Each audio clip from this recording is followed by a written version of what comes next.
네, 목사님 여러분들 안녕하십니까? 반갑습니다. సేవకులందరికీ వందనాలు. మీ అందరికి కూడా స్వాగతం. 오늘 하나님께서 ఈరోజు 여러분들과 함께 이 사람 만나게 해줘서 దేవుడు మీ అందరితోనూ 반갑습니다. నాతో కూడా కలిసి ఉన్నాడు. దీని పట్ల నేను ఎంతగానో సంతోషిస్తున్నాను. 이 사람은 ఈరోజు ఈ యొక్క వ్యక్తి 보고 들은 것을 전하기 위해서 왔습니다. నేను ఏవైతే చూశానో విన్నానో ఆ యొక్క విషయాలను సాక్ష్యం ఇవ్వటానికి నేను ఇక్కడ మీ యందు ఉన్నాను. అంతేకాకుండా 이만희라고 합니다. 잠깐 నా పేరు మ్యానిహీల్ అండి. 드리고 షించాంచి చర్చ్ ఆఫ్ జీసస్ సాక్ష్యపు గుడారపు దేవాలయము నుంచి రావటం జరిగింది. నా గురించి నేను మీకు క్లుప్తంగా వివరిస్తాను. 전방 전투병으로 నేను కొరియా యొక్క యుద్ధంలో ముందు వరుసలో ఉండి సైన్యంలో పోరాడాను. 있는데 북한에서 밀고 అయితే ఆ యొక్క సమయంలో యుద్ధం సమయంలో మా దేశము సిద్ధపడలేదు యుద్ధానికి. 인들 నార్త్ కొరియా వచ్చి ఒక్కసారిగా మా మీద దాడి చేసింది. 최전방에 దాని వలన 이 사람도 지 생각을 మా సైన్యము నాతో కూడా కలిపి 하지 못했다고 생각됩니다. ఆ యొక్క యుద్ధ సమయంలో 4 రోజులు ఎటువంటి ఆహారం తినలేకపోయాం. 그러다가 అక్కడ దొరికిన వేళ్లను ఏదైతే దొరికినాయో వాటిని మట్టిని కూడా మేము తినాల్సి వచ్చింది. 안 했어요. 그래서 నేను నా యొక్క స్థితిని వివరించలేను. నేను మాట్లాడలేని స్థితిలో ఉన్నాను, కదలలేని స్థితిలో ఉన్నాను. నేను ముందు వరుసలో ఉండి పోరాడాను తోటి సైనికులతో. 그런데 మేము ముందు వరుసలో ఉంటే మా వెనకాల రెండో వరుసలో ఐక్యరాజ్య సమితికి సంబంధించిన సైనికులు రెండో వరుసలో 구성시켜서 ఉండేవారు. నేను పడిపోయినప్పుడు 한 것이었습니다. ఐక్యరాజ్య సమితి యొక్క సైనికులు నన్ను 그 당시에 కాపాడి 동조 తీసుకురావటం జరిగింది. అటు తర్వాత నేను యుద్ధం నుంచి 체험해 보신 분들도 있겠고 రిటైర్మెంట్ తీసుకోవటం జరిగింది. 보지 못한 분들도 지금 이 자리에 있을 것입니다. మీలో కొంతమంది ఈ యొక్క యుద్ధ అనుభవం ఉండొచ్చు, సైన్యంలో కొంతమందికి ఉండకపోవచ్చు. అయినప్పటికీ కూడా 칠사단 నేను ఈ యొక్క స్థితిని అనుభవించాను. 특정대의 업무를 띠고 전쟁을 해왔습니다. ఆ యొక్క సమయంలో ప్రత్యేక దళాల్లో కూడా నేను పోరాడాను. అయినప్పటికీ కూడా 옛날에는 అయితే నేటి సమయంలో మనం ఎటువంటి యుద్ధంలో మనం పాల్గొంటున్నాం? మనం భౌతిక యుద్ధంలో పాల్గొంటున్నామా 전쟁입니다. పాత విధానంలో లాగా? లేదండి, ఇప్పుడు మనం ఉంది ఆధ్యాత్మిక యుద్ధంలో. 영접 전쟁을 하는 ఈ యొక్క ఆధ్యాత్మిక యుద్ధాన్ని మనము భౌతిక కన్నులతో చూడలేము. ఇది ఆధ్యాత్మిక యుద్ధం గనుక. అయినప్పటికీ కూడా దేవుడు యేసుక్రీస్తు వారు 우리에게 듣고 అదేవిధంగా హతసాక్షులు, అదేవిధంగా శిష్యులు, ప్రవక్తలు 오늘 우리가 보고 느끼게 하고 వారు ఏవైతే చూశారో విన్నారో వారు బైబిల్ గ్రంథంలో నమోదు చేస్తారు. ఈ యొక్క బైబిల్ అనేది మనకి అన్నిటినీ కూడా తెలియచేస్తుంది. ఈ బైబిల్ గ్రంథంలో 마지막에 약속이라 할까 그 말씀이 계시록 చివరి వాగ్దానము, చివరి వార్నింగ్ గా కూడా మనం చెప్పుకోవచ్చు. అదే ప్రకటన గ్రంథం. అది సుమారు 15 నుంచి 16 పేజీలు ఉండొచ్చు. 약 2000년 అయినప్పటికీ కూడా ఈ యొక్క ప్రకటన గ్రంథం నమోదు చేయబడి 2000 సంవత్సరాలు అయినప్పటికీ కూడా 단한 사람도 ఈ యొక్క భూమి మీద ఉన్న క్రైస్తవుల్లో 사람 없이 ఒకరు కూడా ఈ యొక్క బైబిల్ ప్రకటన గ్రంథంలో ప్రావీణ్యం సాధించలేకపోయారు. 이렇게 이 말하는 것은 목사님 నేను ఎందుకు ఈ యొక్క విషయాన్ని చెప్తున్నానంటే కనుక, సేవకులారా, 인정할 것은 인정해야 되죠. దీన్ని మీరు గుర్తించాలండి, ఒప్పుకోవాలి కదా. 안 될 것은 인정하지 말아야 되겠죠. మనము ఏవైతే ఉన్నాయో వాటిని గుర్తించాల్సిన విషయాలు ఉన్నాయో వాటిని మనం గుర్తించాలి. వాటిని మనము నెగ్లెక్ట్ చేయకూడదు. 라는 이 책 뭐라고 했느냐? 계시 చాలా గ్రంథాల యొక్క ప్రకటన గ్రంథం అనేది 계시 열어서 ఏమని చెప్పటం జరిగిందండి? యేసుక్రీస్తు వారి యొక్క ప్రత్యక్షత అని కూడా చెప్పబడింది. 계시로 వెల్లడి చేయబడిన 듣고 విధానాన్ని మనం తెలుసుకోవాలి. 요한이가 보고 듣고 기록했기에 ఎవరైతే చూశారో విన్నారో ఆ యొక్క వ్యక్తి 요한 계시록 어디서 అపోస్తలైన యోహాను గారి యొక్క ప్రకటన గ్రంథాన్ని నమోదు చేయటం జరిగింది. 우리나라도 아니고 이스라엘 나라도 아니고 ప్రకటన గ్రంథము మన దేశంలోనూ 유배되어 갔을 కొరియా దేశంలోనూ రాయబడలేదండి. ఇది 그래서 이 యోహాను గారు, అపోస్తలు అయిన యోహాను గారు పద్మాసు దీపంలో దీన్ని వ్రాయటం జరిగింది. నేను కూడా శిష్యుల యొక్క మార్గంలో నడవాలనుకుని భావించాను. నేను వారి యొక్క సమాధులు, అదేవిధంగా వారు తిరిగిన ప్రాంతాల వైపు కూడా నేను కూడా ప్రయాణించడం జరిగింది. 찾아다니면서나 그래 봤거든요. వారు ఎటువంటి జీవితాన్ని గడిపారో, వారు ఏ విధంగా జీవించారో ఆ విషయాలను కూడా నేను తెలుసుకోవాలని భావించాను. ఇదంత తేలిక కాదు కదండి. 뿐만 아니라 하나님의 말씀과 మరింతగా మనం గమనిస్తే గనక 32바퀴나 돌아. దేవుని కొరకు, శాంతి కొరకు నేను ప్రపంచవ్యాప్తంగా 32 సార్లు నేను ప్రయాణించాను. ఎవరైనా ఆ విధంగా చేశారా? ఒకసారి ఆలోచించండి. మీరు యొక్క విశ్వాస జీవితంలో మనం ఉంటే గనక ఏదైతే వాక్యం ఉందో ఆ యొక్క వాక్యాన్ని మనం నెరవేర్చాలి. దాన్ని మనం ఖచ్చితంగా పూర్తి చేయాలి. 오늘 이 지구 అయితే నేడు ఈ యొక్క భూమి మీద 에서 알기 위해서 노력하신 분이 많습니다만 చాలా మంది కూడా ఈ యొక్క ప్రకటన గ్రంథాన్ని అర్థం చేసుకోవడానికి ప్రయత్నించారు. ఇది 2000 సంవత్సరాల క్రిందటికి నమోదు చేయబడినప్పటికీ కూడా నేటి సమయంలో ఎవరు ఒక్క వ్యక్తి కూడా సంపూర్ణంగా అర్థం చేసుకోలేకపోయారు. ఎందుకు? 때문이죠. ఎందుకంటే గనక ఇది ఒక ప్రత్యేకమైన మర్మముగా ఉందండి ప్రకటన గ్రంథం. 이 때문에 ఈ యొక్క మర్మము పరలోకం నుంచి రాబడిన మర్మం. ఇది కేవలం సాధారణమైన వ్యక్తులకి, భూమి మీద ఉన్న వారికి తెలియదు. 이 책을 ప్రకటన 5వ అధ్యాయాన్ని గనక మనం చూసుకుంటే దేవుని యొక్క కుడి చేతిలో ఉన్న ముద్రించిన గ్రంథపు చుట్ట ఇది దేవునిదే. 책을 벽이나 ఆకాశంలో కానీ, భూమి కింద కానీ, భూమి మీద కానీ ఎవరు దీన్ని విప్పలేరు, చూడలేరు అని వ్రాయబడి ఉన్నది. అయితే 이 책은 ఈ యొక్క గ్రంథము 펼치가 보이면은 그게 ఎప్పుడైతే ఈ గ్రంథము విప్పబడుతుందో, ముద్రలు తీయబడతాయి, అప్పుడు మనం తెలుసుకోగలము కదా. 무슨 소리 하느냐? 그것은 그것이 보는 것이 아니라 이것을 아는 것이 보는 것이고 이 말씀 వాటిని చూడటం అంటే ఏమిటండి? తెలుసుకోవటమే కదా. ఎప్పుడైతే ఈ గ్రంథంలో ఉన్న విషయాలు నెరవేర్పు అవుతాయో వాటి యొక్క వాస్తవికతను మనము చూడగలము. 않은 때 있죠. 무지히 확실해. ఈ యొక్క గ్రంథము ముద్రించబడి ఉంటే గనక అది ఆ యొక్క గ్రంథము మన చేతిలో ఉన్నప్పటికీ కూడా మనం వాటిని అర్థం చేసుకోలేం, తెలుసుకోలేం. మనం వీటిని స్పష్టంగా తెలుసుకోవాల్సిన అవసరం ఉంది. ఇక్కడ నేను ఎందుకు ఉన్నానంటే గనక ఈరోజు నేటి సమయంలో నేను ఏ యొక్క విషయాల గురించి నేను మాట్లాడాలనుకుంటున్నాను, నేను ఏవైతే చెప్పాలనుకుంటున్నానంటే గనక 여기에 이루어진 실상을 증거하기 위한 것입니다. ఈ యొక్క ప్రకటన గ్రంథం యొక్క వాస్తవికతలను, నెరవేర్పైన వాస్తవికతలను 말하자고 온 것이 నేను ఇక్కడ నుంచోవటం జరిగింది. నేను 그 예언한 그것에 ప్రవచనం గురించి చెప్పాలనుకోవట్లేదండి. ఆల్రెడీ ఉన్న ప్రవచనం గురించి కాదు, కానీ ఆ ప్రవచనం నెరవేర్పు వాస్తవికత గురించి నేను చెప్పాలనుకుంటున్నాను. నేను మీకు చెప్తుంది అర్థమవుతుంది కదా. 목숨 걸고 지금 얼마나 선지 사도들이 죽었죠. ఒకసారి శిష్యుల గురించి ఆలోచించండి, హతసాక్షుల గురించి ఆలోచించండి. వారు దేవుని యొక్క రాజ్యం కొరకు ముందు వరుసలో ఉండి ఎంతగా పోరాడారో. ఇక్కడ మనం ఉండి 그래요. ఏమి లాభము? మనం ఇక్కడ ఉంది మన యొక్క విశ్వాస జీవితాన్ని నడిపించడానికి. 오늘날 종교 정신도 바짝 처리할 때 와 것입니다. నేటి సమయంలో లోకంలో ఉన్న 저거가 아니고 అందరూ కూడా మేల్కొనాలండి. మీరు యవ్వనుల, ముసలివారా అనేది సమస్య కాదు. 겠죠. ఎవరైతే విశ్వసిస్తున్నారో, ఎవరైతే అర్థం చేసుకోగలరో వారు రక్షణ పొందుకోగలరు. 오시고 예수님이 오시면 언제 어디에 오는 걸 좀 알아야 하지 않겠습니까? దేవుడు యేసుక్రీస్తు వారు గనక వస్తే గనక వారు ఎప్పుడు ఎక్కడికి వస్తారనేది మనం తెలుసుకోవాలి కదా. 하지. 하나님 앞에 거짓말 한다고 통하지 않는 ఈ 것이 లోకం అంతా కూడా అబద్ధంలో ఉండొచ్చు, కానీ మనం అబద్ధాలు ఆడొచ్చా? దేవుని ముందు అబద్ధాలు చెప్పవచ్చా? చెప్పకూడదండి. ఈ యొక్క ప్రకటన గ్రంథము, 계시록이나 예책에는 계시록 22장에서 본바 మీరు ప్రకటన గ్రంథం 22 అధ్యాయాన్ని గమనిస్తే గనక 이말 가감하면 ఈ యొక్క ప్రకటన గ్రంథానికి ఎవరైనా జోడించినా లేదా తీసివేసినా కానీ వారి పరలోక రాజ్యంలోకి ప్రవేశించలేరనే రాయబడి ఉంది. వారి నరకానికి వెళ్తారని కదా. 너 생각해 보세요. దీని గురించి మీరు ఆలోచించాలి. 이 말씀이 ఈ యొక్క 약 2000년 వచనాలు రాసి 2000 సంవత్సరాలు అయ్యాయండి. 그러나 2000년이 되어도 ఈ యొక్క 2000 సంవత్సరాల్లో కూడా 한 사람도 없지 않습니까? ఎవరు కూడా ఈ యొక్క భూమి మీద ఉన్నవారు ఎవరు ప్రావీణ్యం సంపాదించి వివరించలేకపోయారు. 보지지 않았는데 무슨 통달이냐 이 말이죠. 통달이 అయితే వారు దేనిలో ప్రావీణ్యం పొందారండి? ప్రకటన గ్రంథంలో ప్రావీణ్యం పొందకపోతే 앞으로 이래 వారు కేవలము ప్రవచనంలో ప్రావీణ్యం పొందారు. వారు భవిష్యత్తులో జరిగే విషయాలను ప్రవచనం గురించే మాట్లాడుతూ ఉంటారు, కానీ వాటి యొక్క వాస్తవికతను వివరించలేరు. 야 이루어지는 것이죠.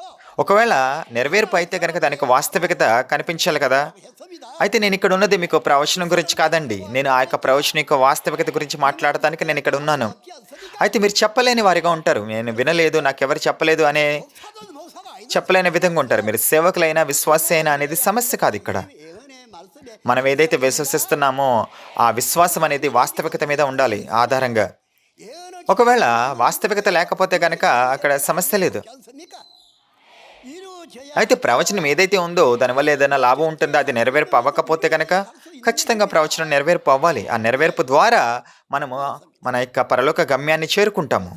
అందుకనే 사람은 실상 ఇక్కడ ఉన్న యొక్క వ్యక్తి ఈరోజు మీ ముందు వాస్తవికతలను వివరిస్తారు. కాబట్టి మీరు జాగ్రత్తగా వినవలసి ఉంటుంది. 한 번도 알지도 못했던 소리 하니까 이거 뭐 영어도 아니고 독일어도 아니고 అయితే మీరు ఇంతకు ముందు ఎప్పుడు వినని విషయాలు మీరు తెలుసుకునవచ్చు. ఇప్పుడు వినవచ్చా? మీకు కొంచెం కష్టంగా అనిపించవచ్చు, ఇది ఒక కొత్త భాషలాగా అనిపించవచ్చు నేను చెప్పే విషయాలను. 구약 성경이 అయితే ఈ ప్రకటన గ్రంథం అనేది 굉장히 많지요. చాలా ఉపమాన రీతిగా రాయబడి ఉందండి. పాత నిబంధనలోని విషయాలు కూడా ఉపమాన రీతిగా రాయబడి ఉంది. ఒకసారి ఆలోచించండి. 7 తలలు 10 కొమ్ములు ఉన్న ఎర్రని మృగాన్ని మనం చూస్తాం. అసలు ఈ మృగం ఏమిటి? ఈ యొక్క మృగాన్ని ఎప్పుడైనా మీరు చూసారా భౌతికంగా? 서로가 붙일 수는 있지만 실물이 మనం 일곱 머리 열 뿔 అటువంటి చిత్రాన్ని మీరు గీయవచ్చు, పేపర్ మీద బొమ్మలు వేయచ్చు. కానీ అసలు వాస్తవికతలో అటువంటి 이것을 జంతువుని మృగాన్ని మీరు ఎక్కడైనా చూసారా? లేదు కదా. ఇది ఇక్కడ ఉపమాన రీతిగా రాయబడి ఉందండి. అయితే ఈ యొక్క ఉపమానం యొక్క వాస్తవికత ఏమిటి? 비유로 나타내는 것이 아니라 ఎప్పుడైతే ఈ యొక్క ప్రవచనము మృగము గురించి ప్రవచనం నెరవేర్పవుతుందో అది భౌతికమైన మృగంగా కనిపించదు, కానీ దానికి వాస్తవికత కనిపిస్తుందండి. దాంట్లో ఉన్న మర్మం ఏమిటో మనకు అర్థమవుతుంది. 우리의 అందుకనే మన యొక్క విశ్వాస జీవితము 실상 시대는 실상 ఈ యొక్క వాస్తవికత సమయంలో 좀 정신 상태도 달라져야 ఇది మనము ప్రవచనం ఉన్న సమయం కాదండి, ఇది నెరవేర్పే యొక్క సమయం. ఇది మన యొక్క మనస్తత్వం బట్టి ఉంటుంది. మనం ఆలోచించాలి. ఇంకెంతకాలం మన ప్రవచన కాలంలో ఉంటాం, నెరవేర్పు కాలంలోకి మనం వచ్చేవారుగా ఉండాలి. 우리는 어떠한 내가 살고 있는 것은 어떠한 నేను ఏ యొక్క యుగంలో నివసిస్తున్నాను, నేను ప్రస్తుతం నివసిస్తున్న సమయం ఏ యొక్క సమయం బైబిల్ ప్రకారం అనేది మనం గమనించాలి. 말한 누구인가 నేను బైబిల్ ప్రకారం ఎవరని తెలుసుకోవాలండి. దీని గురించి మనం ఆలోచించాలి కదా. 나는 이 성경이 말하는 대로 창조 అంతేకాకుండా నేను బైబిల్ గ్రంథం ప్రకారము ఏర్పరచబడ్డానా, 낳는가 నేను బైబిల్ ప్రకారం జన్మించానా, వీటి గురించి మనం ఆలోచించాలి కదా. 목사님 మీరు సేవకులు ఉన్నవారు కదా. ఇప్పుడు 성경이 연구를 많이 మీరు సేవకులుగా ఉన్నారని నాకు తెలుసు. మీరు బైబిల్లో చాలా విషయాలను పరిశోధించుంటారని, బైబిల్లోని విషయాలను చాలాసార్లు బోధించుంటారని నాకు తెలుసు. అయినప్పటికీ కూడా 언젠간에 이루어지죠. ఈ ప్రవచనం అనేది నెరవేర్పు అవుతుంది కదండి ఖచ్చితంగా ఏదో ఒక సమయంలో. ఏ విధంగా పాత నిబంధనలో ఉన్న ప్రవచనాలు నెరవేర్పు అయ్యాయో అదే విధంగా 하나 그때 그 మరి ఆ యొక్క సమయంలో 예수님 말씀을 믿지 아니야. మొదటి రాకడ సమయంలో వాస్తవికత వచ్చినప్పటికీ కూడా వారు వాస్తవికతను అంగీకరించలేదు. యేసుక్రీస్తు వారిని అంగీకరించలేదు. 오늘날 అదే విధంగా నేటి సమయంలో 계시록이 ప్రకటన 21వ అధ్యాయంలో గనక మీరు చూస్తున్నట్లయితే గనక 다 이루어진 날이 있죠. అక్కడ రాయబడి ఉంది, ప్రకటన గ్రంథం అంతా కూడా నెరవేర్పు అవుతుంది, సమాప్తమైంది అనేక వచనం ఉంది కదా. ప్రకటన 21:6 వచనంలో మీరు చూసుకోవచ్చు. 영생한다 신앙 ఆ యొక్క సమయంలో జనులు నిత్య జీవితాన్ని పొందుకుంటారని రాయబడి ఉంది. అయితే ఈ యొక్క నిత్య జీవితం ఎప్పుడు వస్తుంది? సేవకులారా, దీని గురించి మీరు ఆలోచించాలి కదా. 그렇죠. వాక్యం అదే చెప్తుందండి. 그러나 성경에는 బైబిల్లోనే సమాధానాలు మనకు ఉన్నాయి. 해결하라는 것을 나와 있다 이 말입니다. ఎప్పుడు ఏ విధంగా జరుగుతున్న అనేక విషయాలు బైబిల్లో రాయబడి ఉన్నాయి. మీరేదో కావాలనుకుంటే ఒక్కసారిగా నిత్య జీవితం అనేది వచ్చేది. 우리가 신앙을 하다 మన విశ్వాస జీవితాన్ని జీవించకపోయినప్పటికీ కూడా మనం తెలివైన వారుగా ఉండాలి కదా. ముందు అసలు 시작의 첫 말이 뭐라고 말했어? ప్రకటన మొదటి అధ్యాయం ఏమని చెప్పడం జరుగుతుంది? ఇది యేసుక్రీస్తు వారి యొక్క ప్రత్యక్షతగా చెప్పబడింది ప్రకటన గ్రంథం అనేది. 그것을 어떤 방법으로 이루어지고 అయితే ఇక ప్రకటన గ్రంథం అనేది ఏ విధంగా నెరవేర్పు అవుతుంది, 잘 ఏ విధంగా వాస్తవికత వస్తుంది అనేక విషయాలను స్పష్టంగా రాయబడ్డాయండి. 그러합니다. 이 계시록에 ఈ యొక్క ప్రకటన గ్రంథం యొక్క విషయంలో 22장 మొదటి అధ్యాయం నుంచి 22వ అధ్యాయం వరకు మనం కనుక చూసుకుంటే కనుక ఎవరో చూసిన వ్యక్తి ఉన్నారు.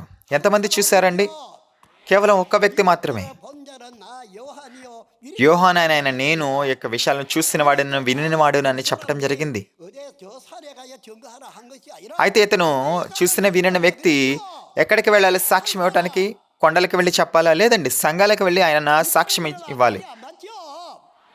이 성경하고는 안 맞은 బైబిల్ ప్రకారం ఏ విధంగా ఉందో ఆయన సంఘాలకు వెళ్ళి సాక్ష్యం ఇవ్వాలి యేసుక్రీస్తు వారి యొక్క దూతగా. 거에서 천국 가고자 하는 అందుకని మనము విశ్వాస జీవితంలో ఉంటే గనక మనం పరలోక రాజ్యంలోకి వెళ్ళాలి. ఆ యొక్క సమయంలో మన పరలోక రాజ్యానికి వెళ్ళాలంటే గనక మనం అబద్ధాలు బోధించకూడదు, మనం వాక్యానికి జోడించకూడదు మరియు తీసివేయకూడదు.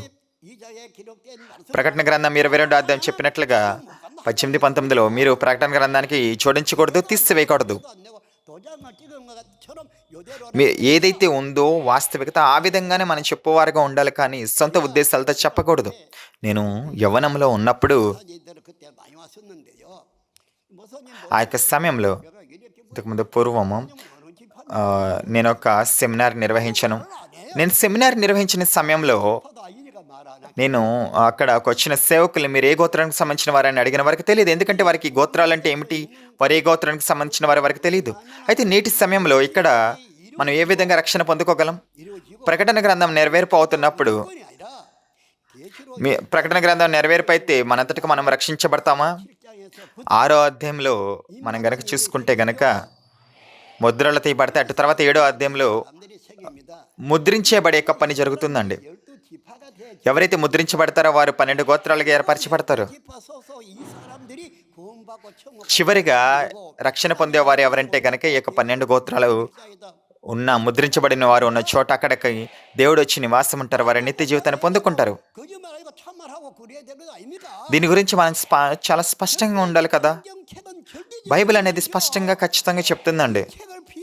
మన యొక్క బైబిల్ని మనం తిరస్కరించలేము, మనం గుర్తించకుండా ఉండలేము. మీరు ఏదైనా చెప్తున్నారంటే దానికి రుజువు కూడా ఉండాలి కదండి ఖచ్చితంగా. కాబట్టి నేను మీకు ఏమి చెప్పాలనుకుంటున్నానని భావిస్తున్నానంటే గనక, అయినప్పటికీ కూడా నేను మీ కంటికి నేను గర్వంగా ఉన్న వ్యక్తిగా మీకు అనిపించవచ్చు. అయితే బైబిల్ ప్రకారం ఏదైతే నమోదు చేయబడి ఉందో అప్పుడు ప్రకటన గ్రంథం అనేది నెరవేర్పు అవుతుందండి.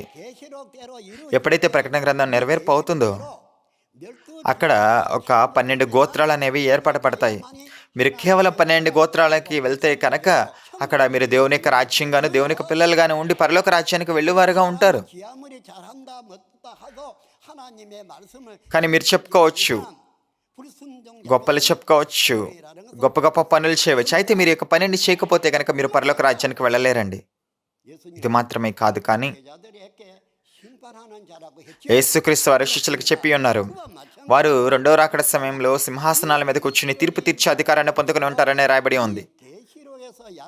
అందుకని ప్రకటన గ్రంథంలో చెప్పబడినట్లుగా మనం ఖచ్చితంగా ఈ యొక్క 12 గోత్రాలకు సంబంధించిన వారిగా ఉండాలి.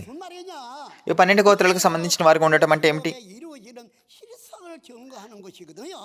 ఇక్కడ 12 గోత్రాల వద్ద వాస్తవికత, ప్రకటన గ్రంథం యొక్క వాస్తవికత అనేది సాక్ష్యం ఇవ్వటం జరుగుతుంది.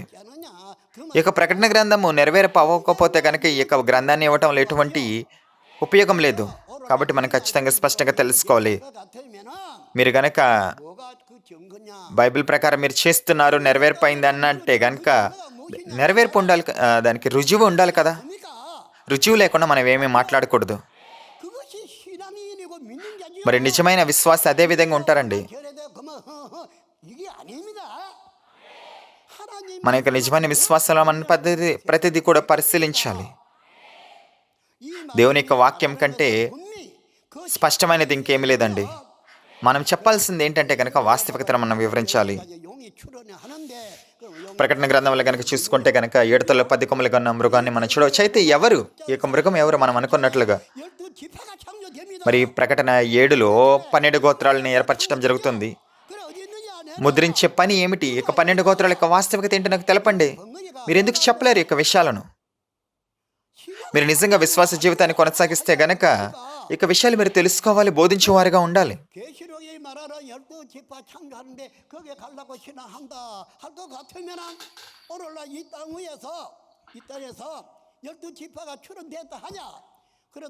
అయితే ప్రకటన గ్రంథము అనేది నెరవేర్పు అవుతుంది. మీరు గనక నెరవేర్పు అవుతున్నప్పటికీ కూడా నమ్మకపోతే గనక మీరు అబద్ధికులు అవుతారండి అండి. 12 గోత్రాలు కూడా కనిపించకపోతే గనక, కనిపించే అంటే కనుక అది వారి అబద్ధం చెప్తున్నట్టు. ఇక్కడ స్పష్టంగా చెప్పబడింది 12 గోత్రాలు ఎప్పుడు కనిపిస్తాయి అనేది. అంతేకాకుండా ప్రకటన గ్రంథం తెలియచేస్తుంది మనం ఎప్పుడు నిత్య జీవితాన్ని పొందుకుంటామని. అయితే ఈ యొక్క విషయాల గురించి మనము అబద్ధాలు చెప్పలేం కదా. మీ యొక్క విశ్వాస జీవితం కొరకు మనం అబద్ధాలు చెప్పకూడదు, కానీ మీ జీవనం కొరకు, డబ్బుల కొరకు మీరు అబద్ధాలు చెప్పకూడదు. ఒకవేళ మీరు ఈ విధంగా చేస్తే గనక దురదృష్టవశాత్తు మీరు తీర్పుని పొందుకుంటారు. మీరు ఒకవేళ ఆ విధంగా చేస్తే గనక నేనేదైనా తప్పు చేసినా కానీ నాకు తెలియచేయండి. నేను మీకు ఏమి విషయాన్ని చెప్పాలనుకుంటున్నానంటే గనక ప్రకటన గ్రంథం 1వ అధ్యాయం నుంచి 22 అధ్యాయాలు యొక్క వాస్తవికతలను సాక్ష్యం ఇవ్వడానికి నేను ఇక్కడ మీ యందు ఉన్నాను. నేనేం చెప్తున్నాను మీకు అర్థమవుతుంది కదండి. ఇక్కడ ఏదైతే రాయబడి ఉందో అది ప్రవచనం అండి. 이룰 것을 미리 ప్రవచనం అనేది ఏం జరుగుతుందో, భవిష్యత్తులో ఏం జరుగుతుందో అనేక విషయాలు రాయబడి ఉన్నాయి. 이 사람은 예언을 깊이 할 నేను కేవలం ఇక్కడ మీకు ప్రవచనాన్ని చెప్పడానికి రాలేదు. 실상이 되어서 나타난 నేను వాటి యొక్క వాస్తవికతను మీకు తెలియచేయాలని, 말이에요. ప్రకటన గ్రంథం ప్రకారం నేను మీకు తెలియచేయాలని నేను ఇక్కడ ఉన్నాను. 그러면은 그래 이 계시록 ఒకవేళ ఈ యొక్క వాస్తవికతలు కనిపిస్తే కనుక అవి ఎక్కడ ఉన్నాయి, వారు ఎక్కడున్నారు, ఎవరు వారు, 어디 누구냐? ఈ యొక్క విషయాలను మనం తెలుసుకోవాలి కదా. వీటినే మనం అడగాలి కూడా. 것입니다. 바보 천지가 천국 간다는 말은 성경 아마 피아봐도 బైబిల్ ఎక్కడని చెప్పడం ఉందండి, ఎవరైనా ఒక వెర్రి వ్యక్తి, తెలివిలేని వ్యక్తి, బుద్ధి లేని వారు పరలోక రాజ్యంలోకి వెళ్తారని రాయబడలేదండి. 예수님이 초림으로 왔다가 가신 지가 약 2000년 యేసుక్రీస్తు వారు 2000 సంవత్సరాల క్రిందట భూమి మీదకి రావడం జరిగింది. 역사 창세기로부터 계시록까지 వాక్యాన్ని నెరవేర్చారు. 7년마다 새 역사가 시작이 된 것이 나타나고 ఆది కాండం నుంచి కనుక మనం చూసుకుంటే కనుక ప్రతి 2 సంవత్సరాలకు కూడా ఒక నూతన ప్రక్రియ అనేది జరుగుతుంది. యేసుక్రీస్తు వారు 2000 సంవత్సరాల క్రిందట వచ్చారు, మరిలా వెళ్ళటం జరిగింది. అయితే 하나 2000년 ఇప్పుడు 2000 సంవత్సరాలైనా, 1000 సంవత్సరాలైనప్పటికీ కూడా 예수님이 ఏవైతే ప్రవచనాలు ఉన్నాయో, యేసుక్రీస్తు వారు ఇచ్చారో ప్రవచనాలు, ఆ ప్రవచనాలు నెరవేర్పు అయితే గనక వాటిని మనము రూఢి చేసుకోవాలి కదా, తనిఖీ చేసి. 그리고 나는 이 성경이 말하는 누구인 అంతేకాకుండా బైబిల్ ప్రకారం నేను ఎవరనేది తెలుసుకోవాలండి. 또 나는 참으로 నేను నిజంగా ప్రకటన గ్రంథం ప్రకారం ఏర్పరచబడ్డానా, ఈ యొక్క ప్రశ్న నేను అడుగుతున్నాను. వీటి గురించి మనం తెలుసుకోవాలి, 해결하겠습니까? అదే విధంగా మనం ఉండాలి. 해야 합니다. 하나 అయినప్పటికీ కూడా మీరు వాక్యము లేనప్పటికీ, ప్రకటన గ్రంథం తెలియకపోయినప్పటికీ మీ గురించి మీరు గొప్పలు చెప్పుకుంటే గనక, 믿어달라는 మీకు విశ్వాసాలు సంతోషపరచడానికి వాక్యం చెప్తే గనక ఇది సరైన విధానం కాదు. మీరు ఆ విధంగా ఉండకూడదు విశ్వాస జీవితంలో. 그렇습니다. 해서 ఈ యొక్క కొద్ది సమయంలో 시간에 이 నేను మీకు అన్ని విషయాలు నేను చెప్పలేనండి. 계획은 못하겠고 또 성경 ప్రకటన 66 పుస్తకాలు, ప్రకటన గ్రంథం కాకుండా బైబిల్లో ఉన్న 66 పుస్తకాలు నేను మీకు చెప్పలేను. 창세 이후로 이 지구촌에 있어진 것은 시대에 있어진 것은 ప్రతి ఒక్క యుగంలో కూడా కొన్ని విషయాలు జరుగుతూ వచ్చాయండి బైబిల్లో. 여러분들이 오늘날까지 ఈ యొక్క విషయాల గురించి మీరు చాలా విషయాలు తెలుసుకుని ఉంటారు, బైబిల్లో చదివి ఉంటారు. 사복음서에도 조금 అయితే ఇప్పుడు మన యొక్క సమయంలో దేని గురించి ఆసక్తితో ఉండాలంటే గనక, 어떤 것이냐 కొత్త నిబంధనలో ఉన్న 4 సువార్తలు, అదే విధంగా ప్రకటన గ్రంథం యొక్క వాస్తవికతలు. 어디에 있느냐 ఆ వాస్తవికతలు ఏమిటి, ఎక్కడున్నారు, ఏమిటి అనేది మనం తెలుసుకోవాలి. 나아가서는 అంతేకాకుండా మరింత ముందుగా మనం చూసినట్లయితే గనక, 여기에 있는 기록 ఈ యొక్క లోకంలో నేను ఎవరు, 나는 누구냐 그죠? ఈ యొక్క బైబిల్ గ్రంథ ప్రకారం నేనెవరు, ఈ వాక్యము ప్రకారం నేనెవరు. 새 시대가 창조되는 것이 మీరు గనక 기록은 새 시대 창조대로 ప్రకటన గ్రంథం గురించి మీరు ఏర్పరచబడితే గనక ఈ యొక్క కొత్త యుగం గురించి బైబిల్ తెలియచేస్తుంది. ఈ యొక్క యుగంలో నేను బైబిల్ ప్రకారం ఏర్పరచబడ్డానా? 그래요. 지금으로부터 약 2000 సంవత్సరాల క్రిందట 20년인데요. 예수님이 యేసుక్రీస్తు వారి ఈ భూమి మీదకి వచ్చారు, మరలా తిరిగి వెళ్ళటం జరిగింది. 오래됐습니다. ఇది 그만큼 시간이 ఈ విధంగా జరిగి 2000 సంవత్సరాలైంది, చాలా ఎక్కువ కాలం. అయితే ఆయన రెండో రాకడ సమయంలో మరలా వస్తానన్నారు. ఏ విధంగా వస్తారండి? 장애였지요.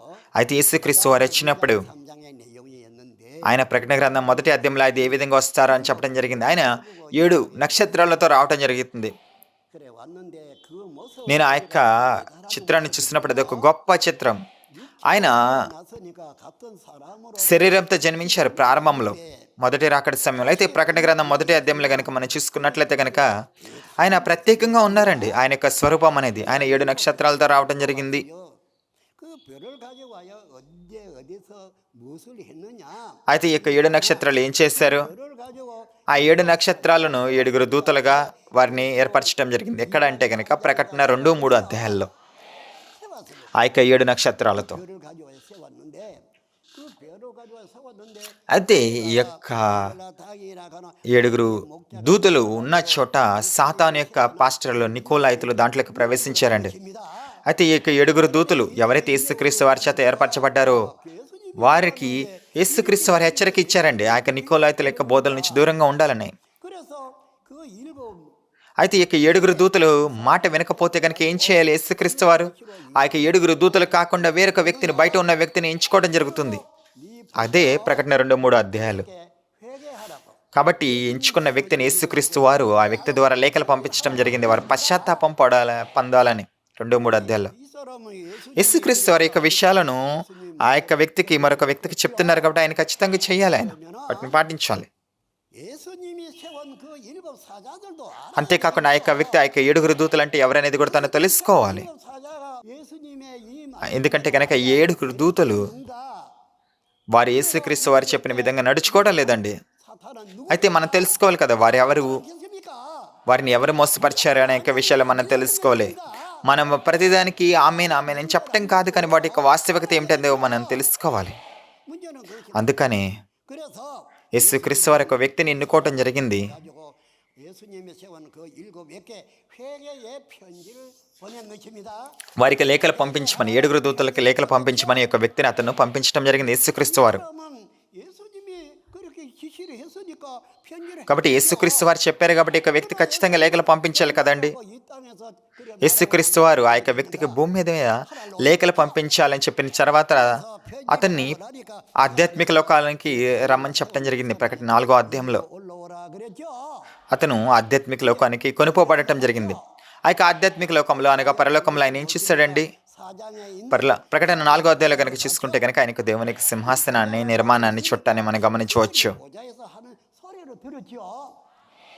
그 보좌 అంతేకాకుండా ఆయన యొక్క సింహాసనాన్ని చూశారు, 4 జీవుల్ని చూశారు. 이 하나님의 అయితే ఈ యొక్క పరలోక నిర్మాణం ఏదైతే ఉందో అది భూమి మీదకి రావటాన్ని ఆయన చూశారండి. అది భూమి మీదకి వస్తుందని తెలుసుకున్నారు. 그래 하늘에 దేవుని యొక్క రాజ్యము, 보좌로 보았고 ఆ యొక్క విషయాలన్నీ కూడా చూపించడానికి మరి 그런 것입니다. 그럼 వాగ్ 이 땅에 하늘로 ఆ యొక్క వ్యక్తిని పైకి తీసుకువెళ్ళటం జరిగింది. 하늘에 있는 하나님의 보좌가 이 땅에 내려오겠죠. ఎప్పుడైతే దేవునికి సింహాసనం భూమి మీదకి వస్తుందో 이제는 하나하나 이제 성경의 깊은 데까지 이제 들어가 보기 시작이 되겠죠. 어째서 అయితే 보좌가 저 하늘에 పరలోకంలో ఉన్న యొక్క సింహాసన నిర్మాణం ఏ విధంగా భూమి మీదకి వస్తుంది? వీటి గురించి మనం మరంతా లోతుగా తెలుసుకోవాలి కదా. 위로 올라가 것이냐? అయితే ఒక వ్యక్తి ఆధ్యాత్మిక లోకానికి అతని శరీరంతో వెళ్ళాడా, లేకపోతే ఆధ్యాత్మికంగా వెళ్ళాడా, ఆత్మన శరీరంతో వెళ్ళాడా? ఈ యొక్క విషయాలు మనం తెలుసుకోవాలి కదా. సేవకులారు ఈ యొక్క విషయాలన్నీ కూడా మీరు చెప్తారు కదా. 못 가는데 누구를 처벌해 줬나? మీరు పరలోకానికి వెళ్ళానని పరలోకంలోని విషయాలు మీరు ఏ విధంగా చెప్తారు? మీరు పరలోకానికి వెళ్ళకుండా నేను ఏదైనా తప్పు చెప్తున్నాను, దీని గురించి మీరు ఆలోచించాలి. ఈ యొక్క విశ్వాస జీవితం అనేది హాస్యమే కాదు కదండి. 아니. 그럼 이제 కాబట్టి ప్రకటన గ్రంథం 시작에서 మొదటి అధ్యాయం నుంచి యోహాను గారు మాట్లాడతానని మనం గమనించవచ్చు. 보고 들은 거래. ఆయన ఏవైతే చూసారో విన్నారో వాటి గురించి మాట్లాడటం జరుగుతుంది. ఆయన ప్రకటన గ్రంథం యొక్క విషయాలను సాక్ష్యం ఇవ్వటం జరుగుతుంది చూసి. 천사에게 말하기를 కావున 계시 속히 될 일 이거를 저 여호와 내게 네가 알려주라. ఈ యొక్క విషయాలు ఖచ్చితంగా జరుగుతాయని యేసుక్రీస్తు వారికి దూతకు ఆజ్ఞాపించారు. దూత 그랬더니 యేసుక్రీస్తు వారికి తెలియచేయటం జరిగింది. 그것을 అయితే యోహాను గారు ఏం చేయాలి? ఆయన ఏవైతే చూసారో విన్నారో వాటిని 닦고 సాక్ష్యం ఇవ్వాలి. మొదటి 3 వచనాలు మొదటి అధ్యాయంలో మనం వీటిని గమనించవచ్చు. అయితే వీటి యొక్క వాస్తవికతలు అంతా కూడా ఎక్కడ ఉన్నాయండి? 이게 문제가 되겠죠. 오늘 이 사람이 말하고자 하는 그 నేను ఆ యొక్క వాస్తవికతల గురించి మీతో మాట్లాడడానికి నేను ఇక్కడ ఉన్నాను కదా. 확실해. ప్రతిదీ కూడా మీకు స్పష్టంగా అర్థమవుతుందా? 그래서 మీరు గనక నమ్మాలనుకుంటే నమ్మాలి. 그건 자유고 ఒకవేళ నమ్మకం లేదంటే గనక నమ్మకపోవచ్చు. అది మీ యొక్క స్వేచ్ఛ మీకు ఇవ్వటం జరిగింది. 계시록의 이제 ప్రకటన గ్రంథం 2-3 అధ్యాయాలు 내용들은 예수님이 7 దూతలు, 세우고 이들이 ఆ 7 దూతలను కూడా యేసుక్రీస్తు వారు ఏర్పరిచారు. ఎందుకు వారు పాపం చేశారంటే కనుక వారు అబద్ధ బోధకులను, నికోలాయితుల్ని 예수님이 세운 일곱 사자에게 అనుసరించారు. 줬죠. ఆ యొక్క నికోలాయితులు ఏం చేశారంటే కనుక 7 దూతలను మోసపరిచి 그래서 వారి యొక్క 회개하라는 말이 있지. రాజ్యాన్ని ఆక్రమించుకోవడం జరిగింది. 또 회개하라 말 안 할 거다 아닙니까? 그랬습니다. 이제 이랬는데 ఇప్పుడు యేసుక్రీస్తు వారు ఆధ్యాత్మిక లోకానికి అనగా పరలోకానికి వెళ్ళారు. 뭐 편지 한나고 편지 ఇప్పుడు అంతేకాకుండా ఈ యొక్క ఎంచుకున్న వ్యక్తిని లేఖలు పంపించమని చెప్పడం జరుగుతుంది. 하늘에서 이 అటు తర్వాత 4వ అధ్యాయంలో ఆయన్ని ఆధ్యాత్మిక లోకానికి రమ్మని చెప్పడం జరిగింది. అక్కడ ఆయన యేసుక్రీస్తు వారి దేవుణ్ణి, దేవుని యొక్క సింహాసన నిర్మాణాన్ని చూడటం జరిగింది. 보좌가 자기네 ఆయన ఎప్పుడైతే 보니까 ఈ యొక్క వ్యక్తి ఈ యొక్క దేవునికి సింహాసన నిర్మాణం భూమి మీదకి వస్తుందని తెలుసుకున్నప్పుడు 계시록의 14장에 가보니까 ప్రకటన 14వ అధ్యాయంలో గనక మనం చూసుకుంటే గనక అక్కడ 하나님의 보좌가 와 ముద్రించబడిన 12 గోత్రాలు మనం చూసుకోవచ్చు. అక్కడికి ఈ యొక్క దేవునికి సింహాసనం అది రావటం జరుగుతుంది. 오늘날 우리가 믿는 건 뭘 믿는 겁니까? 그 కాబట్టి ప్రకటన 7 అధ్యాయంలో ముద్రించడం జరుగుతుంది. ప్రకటన 14 అధ్యాయంలో దేవునికి సింహాసనము ముద్రించబడిన వారికి రావటం జరుగుతుంది. ఇది ఒకవేళ నెరవేర్పు అయితే కనుక ఈ యొక్క నెరవేర్పును మనం విశ్వసించాలి కదా. సేవకులారా, మీరు కష్టపడి పనిచేస్తున్నట్లయితే గనక ఎవరైతే కష్టపడుతున్నారో మీరు ఇక్కడ గమనించాలి, అనుసరించాలి. మీరు ఇక్కడికి వచ్చి నేర్చుకోవాలి. ఒకవేళ అనుసరించకపోతే కనుక నరకానికి వెళ్తారు. ఇది సత్యమండి. అందుకని మనం ప్రతి ఒక్క విషయం కూడా స్పష్టంగా తెలుసుకోవాలి, అర్థం చేసుకోవాలి. ఇది హాస్యం కాదండి. ఖచ్చితంగా 2000 సంవత్సరాలుగా ఒక వాగ్దానం అనేది మనకి ఇవ్వటం జరిగింది. ఈ 2000 సంవత్సరాల్లో ఇది నెరవేర్పు అవ్వలేదు. ప్రపంచవ్యాప్తంగా కూడా ఇది ప్రకటించబడింది, కానీ దీని యొక్క వాస్తవికత అనేది ఎవరికి తెలియలేదు. మనకి మత్తయి సువార్తలో గారుగా చెప్పడం జరిగింది, ఈ యొక్క సువార్త నలుమూలల వరకు ప్రకటించాలని. అయితే నేటి సమయంలో ఆ యొక్క ప్రకటన గ్రంథం యొక్క వాగ్దానం అనేది నెరవేర్పు అవుతుంది. ఏదైతే ప్రవచనం ఉందో ఆ ప్రవచనం యొక్క నెరవేర్పు అయ్యింది. కాబట్టి ఆ యొక్క నెరవేర్పుని కూడా మనము తెలుసుకోవాలి. వాటి యొక్క వాస్తవికతను మనం తెలుసుకోవాలి. ప్రకటన 2, 3 అధ్యాయాల్లో ఉన్న విషయాలు కూడా వాస్తవికత ఉంటుంది కదండి. నేను ఆ యొక్క విషయాలని చూశానండి. కాబట్టి నేను చూశాను కాబట్టి వాటిని నేను సాక్ష్యం ఇవ్వాలి. నేను ఒకవేళ చూడకపోతే కనుక నేను యొక్క విషయాలు నేను ఏ విధంగా మీకు సాక్ష్యం ఇవ్వగలను? ఖచ్చితంగా ఇక్కడ వాస్తవికత అనేది కనిపించాలి కదా.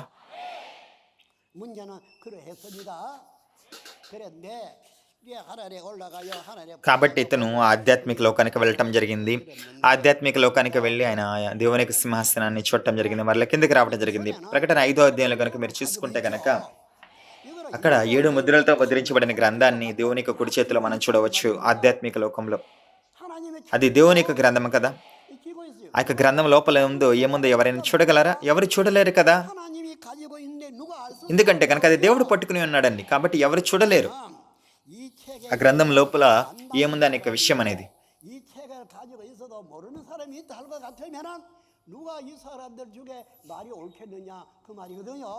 ఎవరైనా కానీ ఈ యొక్క విషయాలు మేము చూసామని చెప్పినట్లయితే గనక వారందరూ కూడా ఖచ్చితంగా తప్పు చెప్తున్నారని అర్థం.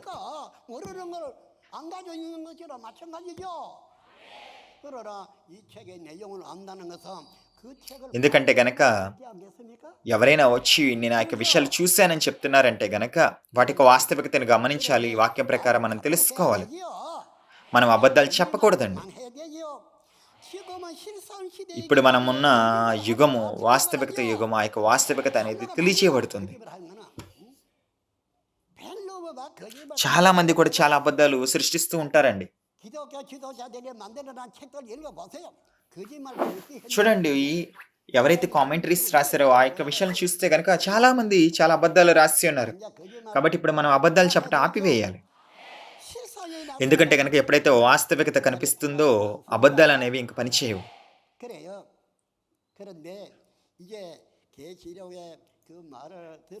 ఇప్పుడు మనము ప్రకటన గ్రంథంలోని విషయాలు మనం తెలుసుకుంటున్నాం. ఈ యొక్క ప్రకటన గ్రంథాన్ని దేవుడు పట్టుకుని ఉన్నాడు.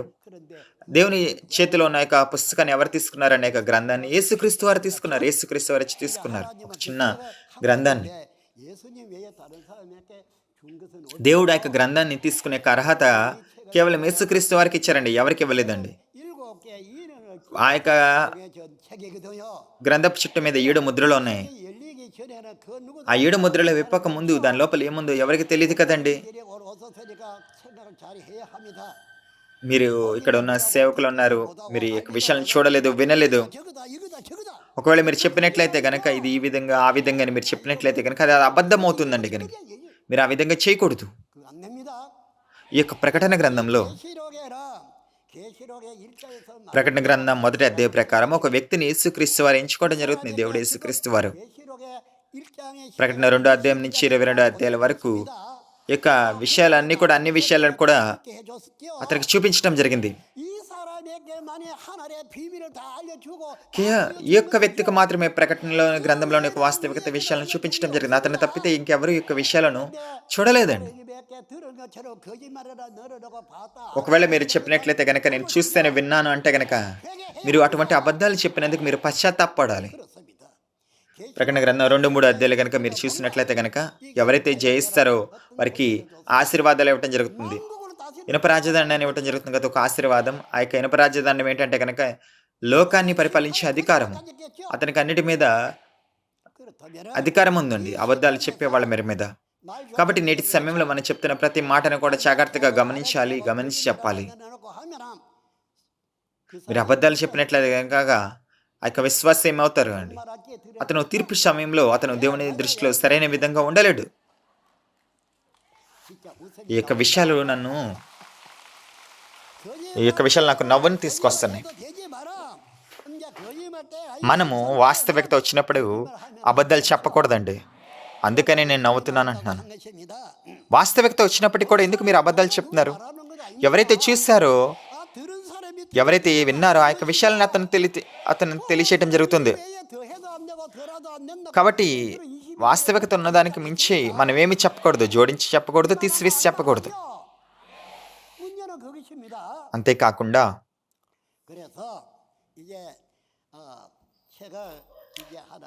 యేసుక్రీస్తు వారి యొక్క గ్రంథపు చుట్టను తీసుకున్నారు. ఆ యొక్క గ్రంథపు చుట్టలో ఉన్న విషయాలను నెరవేర్చారు. ప్రకటన 6వ అధ్యాయంలో. నేను అన్ని విషయాలు కూడా మీకు చెప్పలేను, ఒకదాని తర్వాత ఒకటి దాంట్లో ఉన్నవి. ఎందుకంటే కనుక తగిన సమయం అనేది మనకి ఇవ్వలేదు. ఇక్కడ కనుక మనం ప్రకటన 6వ అధ్యాయంలో కనుక చూసుకుంటే సూర్యచంద్ర నక్షత్రాలు కాంతిహీనమై పడిపోవటాన్ని మనం చూడవచ్చు. ఎప్పుడైతే ఒక్కొక్క ముద్ర విప్పుతున్నారు యేసుక్రీస్తు వారు, దాని యొక్క వాస్తవికత సంఘటనలు అనేవి కనిపిస్తున్నాయి. 6వ ముద్రను విప్పినప్పుడు ఏమవుతుందండి, సూర్యచంద్ర నక్షత్రాలు కాంతిహీనమై పడిపోతున్నాయి. అయితే ఈ యొక్క సూర్యచంద్ర నక్షత్రాలు అంటే ఏమిటి? మీరు కనుక ఆ పాత నిబంధనలు కనుక మనం చూసుకుంటే కనుక ఎంచుకోబడిన ఇజ్రాయెల్ ప్రజల్ని, అదేవిధంగా దేవుని చేత ఎన్నుకోబడిన కుటుంబాన్ని సూర్యచంద్ర నక్షత్రాలతో పోల్చుకోవడం జరిగింది. సాధారణంగా సూర్యచంద్ర నక్షత్రాలు ఎక్కడ ఉంటాయండి? ఆకాశంలో, అంటే పరలోకంలో ఉంటాయి. అంటే ఎవరినైతే సూర్యచంద్ర నక్షత్రాలతో పోల్చారో వారు దేవునికి పిల్లలుగా ఉన్నారు, దేవునికి సంబంధించిన వారుగా ఉన్నారు. ఒకవేళ సూర్యచంద్ర నక్షత్రాలు పడిపోయినంటే ఏమిటి? వారు ఇంకా దేవునికి సంబంధించిన వారిగా లేరని అర్థం అండి. ఇది కేవలము ప్రపంచాన్ని అంతటికి ముగింపు కాదు. సూర్యచంద్ర నక్షత్రాలు అంటే గనక ప్రపంచానికి ముగింపు కాదు. అందరూ కూడా లోకమంతా కూడా ముగింపు ముగింపు అని చెప్తారు. అక్కడ ముగింపు ఎవరికంటే ఒక మతానికి ముగింపు. ఇక్కడ సూర్యచంద్ర నక్షత్రాలు అంటే గనక దేవునికి పిల్లల గురించి మాట్లాడటం జరుగుతుంది. ఎప్పుడైతే ఇక ముద్రలు విప్పబడతాయో, మనం గనక చూసుకుంటే గనక ముద్రలు విప్పబడినప్పుడు వాస్తవికత కనిపిస్తుంది. దేవునికి చేతిలో ఉన్నప్పుడు, ముద్రించబడినప్పుడు ఎవరు తెలుసుకోలేరు. అయితే ఎప్పుడైతే ముద్రలు విప్పబడుతున్నాయో వాటి యొక్క వాస్తవికత అనేది తెలియచేయటం జరుగుతుంది. 6వ అధ్యాయంలో 6వ ముద్ర తీసినప్పుడు సూర్యచంద్ర నక్షత్రాలు కాంతిహీనం అవుతాయి. ఆ యొక్క సమయంలో ఒక లోకంలో ఉన్న మొత్తానికి ముగింపు అనేది రావడం జరిగింది క్రైస్తవుల మధ్య, క్రైస్తవుల్లో. మరి ప్రకటన 7వ అధ్యాయంలో కనుక మనం చూసుకుంటే 6వ అధ్యాయం తర్వాత ముద్రించే పని అనేది ప్రారంభమవుతుందండి. ప్రకటన 7వ అధ్యాయంలో ఒక్కొక్క గోత్రం నుంచి 12,000 మంది ముద్రించబడతారు. మొత్తం 1,44,000 మంది ముద్రించబడతారు 12 గోత్రాల నుంచి. అయితే మొదటిగా 6వ అధ్యాయంలో కనుక చూసుకుంటే కనుక సూర్యచంద్ర నక్షత్రాలు కాంతిహీనమై పడిపోవటం అంటే కనుక ఆధ్యాత్మిక ఇజ్రాయెల్కి ముగింపండి. అటు తర్వాత జరిగే సంఘటనలు, అక్కడ ముద్రించే పని అనేది ప్రారంభమవుతుంది.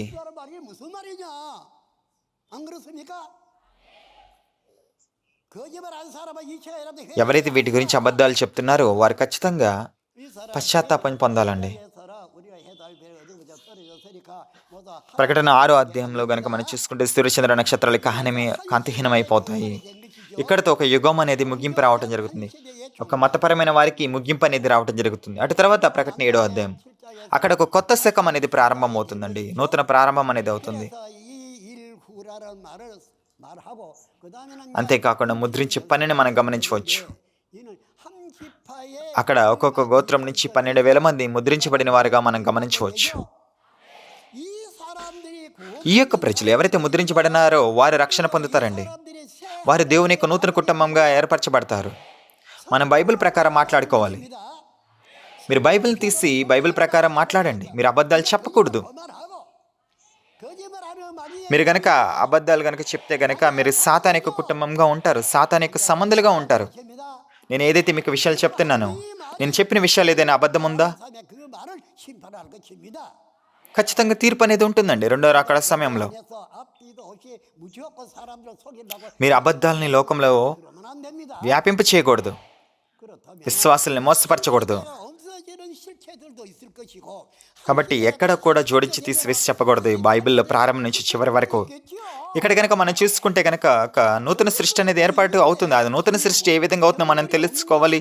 ఆ యొక్క నూతన సృష్టి ఉంటే కనుక దానికి రుజువు కూడా ఉండాలి కదా. 3장도 모두 ప్రకటన 22 అధ్యాయంకి సంబంధించిన విషయాలు కూడా రుజువు ఉండాలి. 사람의 역사가 아니고 ఏవైతే దేవుని యొక్క మాటలు ఉన్నాయి ఆ యొక్క మాటలకి నెరవేర్పు అనేది ఉండాలండి.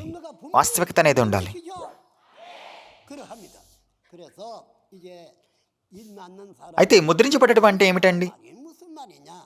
하나님의 말씀 అంటే గనక దేవుని యొక్క వాక్యాన్ని హృదయంలో ముద్రించుకోవాలి. ఒక ముద్ర వలె ఒక స్టాంప్ అయితే ఏ విధంగా వేస్తామో ఆ విధంగా ముద్రించుకోవాలి. ఈ యొక్క బైబిల్ వాక్యాన్ని మనం 이 말씀을 నేను గనక ఈ యొక్క బైబిల్ వాక్యాన్ని హృదయంలో ముద్రించుకుంటే గనక ఉంచుకుంటే గనక నేను ముద్రించబడిన వారిగా ఉంటాను. అయితే ఎవరైతే ముద్రించబడ్డారో 사람이 이 사람이 12 వారు 12,000 మందిగా ఉంటారు ఒక్కొక్క గోత్రం నుంచి. కాబట్టి 12 గోత్రాల నుంచి మొత్తంగా 144,000 మందిగా అవుతారు. 조금 더 구원받는 అటు తర్వాత గొప్ప జన సమూహము, తెల్లని వస్త్రాలు ధరించిన గొప్ప జన సమూహం గురించి కూడా చెప్పడం జరుగుతుంది. 이러한 사람이 7장에서 임만 వీరు ప్రకటన గ్రంథం 7వ అధ్యాయం యొక్క వాస్తవికతగా ఉంటారు. 1장에서부터 시작 ప్రకటన గ్రంథం 1వ అధ్యాయం నుంచి ఒక్కొక్క విషయాలు ఒక్కొక్క సంఘటన అనేది నెరవేర్పును మనం తెలుసుకోవాలి. 6장에서 అయితే ప్రకటన 6వ అధ్యాయంలో మీరు చూసుకున్నట్లయితే కనుక 이런 일이 있고 ముద్రలు అనేది విప్పడం జరుగుతుంది. 멸망받는 해달별이 땅에 떨어지는 멸망 అంతేకాకుండా ఇజ్రాయెల్ యొక్క ముగింపు సూర్యచంద్ర నక్షత్రాలను కాంతిహీనమై పడిపోవటాన్ని మనం చూసుకోవచ్చు. అటు తర్వాత పునఃసృష్టి అనేది ప్రారంభమవుతుందండి 6వ అధ్యాయం తర్వాత. అక్కడ ముద్రించే ప్రక్రియ అనేది జరుగుతుంది 7వ అధ్యాయంలో. 그래서 అయితే ఎవరైతే ముద్రించబడ్డారో 사람들이 1만 వారి యొక్క సంఖ్య 144,000 మంది, ఒక్కొక్క గోత్రం నుంచి 12,000 మంది, 12 గోత్రాల నుంచి వీరు దేవుని చేత ఎన్నుకోబడిన ప్రజల్లాగా ఉన్నారు. 이게 7장에 여기에 1만 2천 1만 ఈ యొక్క 144,000 మంది 하나님이 거기 오시 ఇక్కడికి 144,000 మంది ఎక్కడ ఉన్నారో దేవునికి సింహాసనం అనేది రావడం జరుగుతుంది. ఎక్కడ రాయబడింది యొక్క విషయం? ప్రకటన 14వ అధ్యాయంలో 사람이 ఈ యొక్క విషయాలు అనేవి రాయబడి ఉన్నాయి. 4장 거기에 하나님이 오실 అయితే ఇక్కడ ఎవరున్నారు? దేవుడు ఉన్నారు. దేవునికి సింహాసనం అనేది వారి మధ్య ఉన్నది. 거기 있지 않습니까?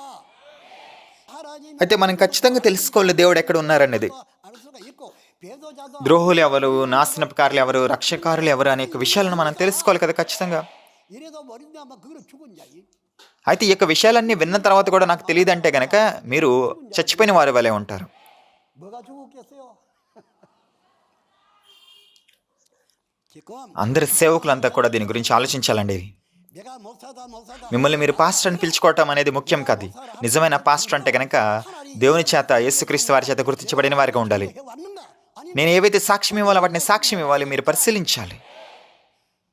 성경이 말하는 사람 계시록의 모든 사건의 전장을 다 알고 నేను ఇక విషయాలన్నీ కూడా నేను ఎప్పటి నుంచో వివరిస్తున్నాను. ప్రకటన గ్రంథం నెరవేరిపోయిన దగ్గర నుంచి 하나 오시 이제 예언 그대로 మేము దేవుని యొక్క పనిని ప్రవచనంలో ఉన్న విధంగా నెరవేర్పు చేస్తున్నాం. 나타나는 때 మనం ఇప్పుడు ఆ యొక్క నెరవేర్పు యొక్క యుగంలో, వాస్తవికత యొక్క యుగంలో ఉన్నాం. 인정이 되겠느냐는 것입니다. 인정 안 되겠죠? అయితే ఈ యొక్క సమయంలో, వాస్తవికత వచ్చే సమయంలో అబద్ధాలు అనేవి ఉండవండి. 한 것이죠. 왜 계시록은 몇 사람이 보고 정한 것입니까? ఎవరు చూస్తారండి ఈ యొక్క ప్రకటన గ్రంథం యొక్క వాస్తవిక సంఘటనలు? ఎంతమంది చూస్తారు? కేవలం ఒక్క వ్యక్తి మాత్రమే చూస్తారు. కాబట్టి మనం వీటి గురించి అబద్ధాలు చెప్పలేము. 모든 걸 보여 అన్ని విషయాలు ప్రవచనం నెరవేర్పు యొక్క అన్ని విషయాలను కూడా ఒక వ్యక్తికి తెలపడం జరిగింది. అటు తర్వాత మనం కనుక చూసుకున్నట్లయితే కనుక 사람들에게 마음에 자기가 보고 들은 이것을 마음에 ఎవరైతే ఈ యొక్క విషయాలను చూస్తారో, 것이고 విన్నారో, అతను ఏం చేయాలంటే కనుక ముద్రించాలి. 것이죠. వ్యక్తుల యొక్క హృదయంలో ముద్రించాలి. ముద్రించబడటం అంటే ఇదే. ఏదైతే ఆయన చూసారో, విన్నారో ఆయన తెలియచేయాలి. ఇదే ముద్రించే ప్రక్రియ. 별이 어지러지고 떨어져 끝장내. కాబట్టి సూర్యచంద్ర నక్షత్రాలు అన్నిటి కూడా ముగింపు రావటాన్ని మనం మొదటి ప్రకటన 6వ అధ్యాయంలో కనుక మనం చూసుకోవచ్చు. 나라 하나님의 అటు తర్వాత దేవుని యొక్క ప్రజలు మరలా పునఃసృష్టించబడతారు ముద్రించబడటం ద్వారా. 오늘날 교회에서 이단 అందుకని నేటి సమయంలో కనుక చర్చిల్లో కల్ట్ అని వేరే వాళ్ళని మనల్ని నిందించడం జరుగుతుంది. 성경도 모르는 주제에 무슨 మీరు అసలు కల్ట్ అని వేరే వాళ్ళని ఎలా చెప్పగలరు? మీరు వివరించకుండా ప్రకటన గ్రంథాన్ని, బైబిల్ని మీరు వివరించకుండా మీరు ఏ విధంగా కల్ట్ అని అనగలరు? 실상을 내놔야 되죠.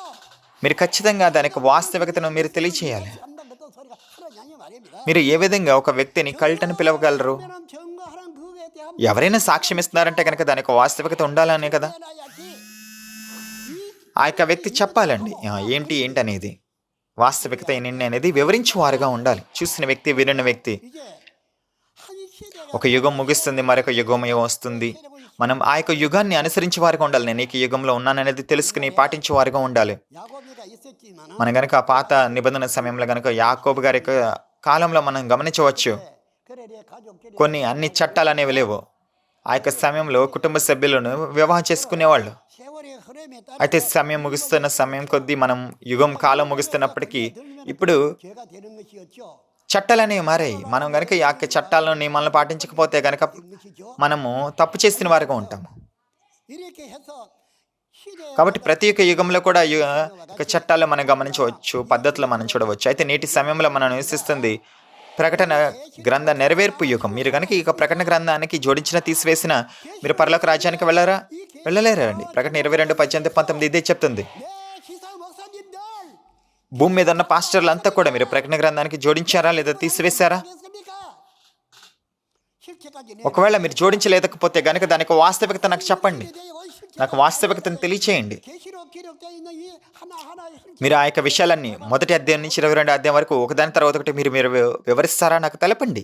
그러면 నేను మిమ్మల్ని అడుగుతున్నాను. 다 아는 것이 있다면 거기에 가요 배워가지고 లేకపోతే మీకు తెలియకపోతే గనక ఎవరైనా యొక్క విషయాలను వాస్తవికతను తెలియచేస్తే అంటే గనక ఆ యొక్క వ్యక్తి దగ్గరికి వెళ్ళి, ప్రదేశానికి వెళ్ళి ఆ యొక్క వాస్తవికతలను మీరు తెలుసుకోవాలి. 실체까지 안다는 식으로 하지 కానీ మీరు ఏం చేస్తారు? మీకు తెలియకపోయినప్పటికి కూడా తెలుసు అన్నట్లుగా మీరు నటిస్తారు. 또 어떻게 알아요? ఆ విధంగా బయటకు చూపించుకుంటారు. ఇది అబద్ధం కదా, ఇది మంచి పద్ధతి కాదు కదా. ఇటువంటి విషయాల్లో మనం తీర్పు పొందుకుంటాం ఈ విధంగా చేస్తే గనక. 이게 다 아는 이 사람 아까 저 뭐라 그랬어요? నేను మీకు చెప్పాను, నేను ఇంతకుముందు 군대 ఒక విశ్వాస కుటుంబంలో నేను జన్మించలేదు. విశ్వాసగా నేనేం లేను. 군대에서 살아온 그게 고마워. అయితే నేను ఎప్పుడు కూడా ఈ యుద్ధ సమయంలో బ్రతికి బయటపడినందుకు ఎప్పుడు కూడా దేవునికి కృతజ్ఞతలు తెలుపుతాను. ఆ విధంగా నా యొక్క విశ్వాస జీవితం అనేది ప్రారంభమైందండి. ఒక రాత్రి ఒక గొప్ప నక్షత్రం అనేది 3 రోజులు నా ఎద్దకు రావడం జరిగింది. ఒక గొప్ప వెలుగును చూశాను ఇక్కడ, నక్షత్రం అంటే గనక. 세상 없는 ఆ విధంగా నా యొక్క విశ్వాస జీవితాన్ని నేను ప్రారంభించాను. 할지라도 실사에 없어 వ్యక్తిగతంగా 사람이 실상 경건한 실사에 있겠지. దేవుడు నా మధ్య ఉన్నప్పటికీ కూడా వాస్తవికత లేకపోతే గనక నేను నమ్మలేని పరిస్థితిలో ఉంటాను. నేను ఖచ్చితంగా వాస్తవికతను తెలుసుకుంటాను. 예수님은 그거를 약속. లేఖనాల ప్రకారం వాస్తవికత ఉందా లేదా అనేది నేను తెలుసుకోవాలి. 예수님이 온다는 그거는 예언이죠. యేసుక్రీస్తు వారి యొక్క గురించి కూడా ప్రవచనం అనేది ఉంది. 실체가 나타났을 때는 그게 진짜지요. ఎప్పుడైతే వాస్తవికతలో ఆ యొక్క శరీరం అనేది కనిపించిందంటే గనక ఆ ప్రవచనం నెరవేర్పయిందనేది, 오늘날도 이 계시록에 సత్యం అనేది తెలియచేయబడింది. 많은 ప్రకటన గ్రంథంలో చాలా విషయాలు కూడా రాయబడి ఉన్నాయండి ప్రవచనంగా. 이 예언의 실체 అది ప్రవచనంగానే ఉంటుందా? దాని యొక్క వాస్తవికత సత్యం అనేది కనిపిస్తుంది కదా. 이 실체를 అయితే ఇప్పుడు షించాంజీ అనేది ఈ యొక్క వాస్తవికతలను వివరిస్తుంది. 그러면 여기 మీరు వచ్చి ఈ యొక్క వాస్తవికత గురించి అడిగి తెలుసుకునే వారుగా ఉండాలి. 사람이야 이쁘다 안 이쁘다 이걸 떠나서 이 మనం భౌతికంగా మంచివారిగా ఉన్నప్పటికీ, 뒤에 있는 అంటే మంచిగా చూడటానికి మంచిగా ఉన్నప్పటికీ లేనప్పటికీ కూడా ఇది వాస్తవికత. ఆ వాస్తవికత మనం అంగీకరించాలి. 사람이다. 그래 되죠.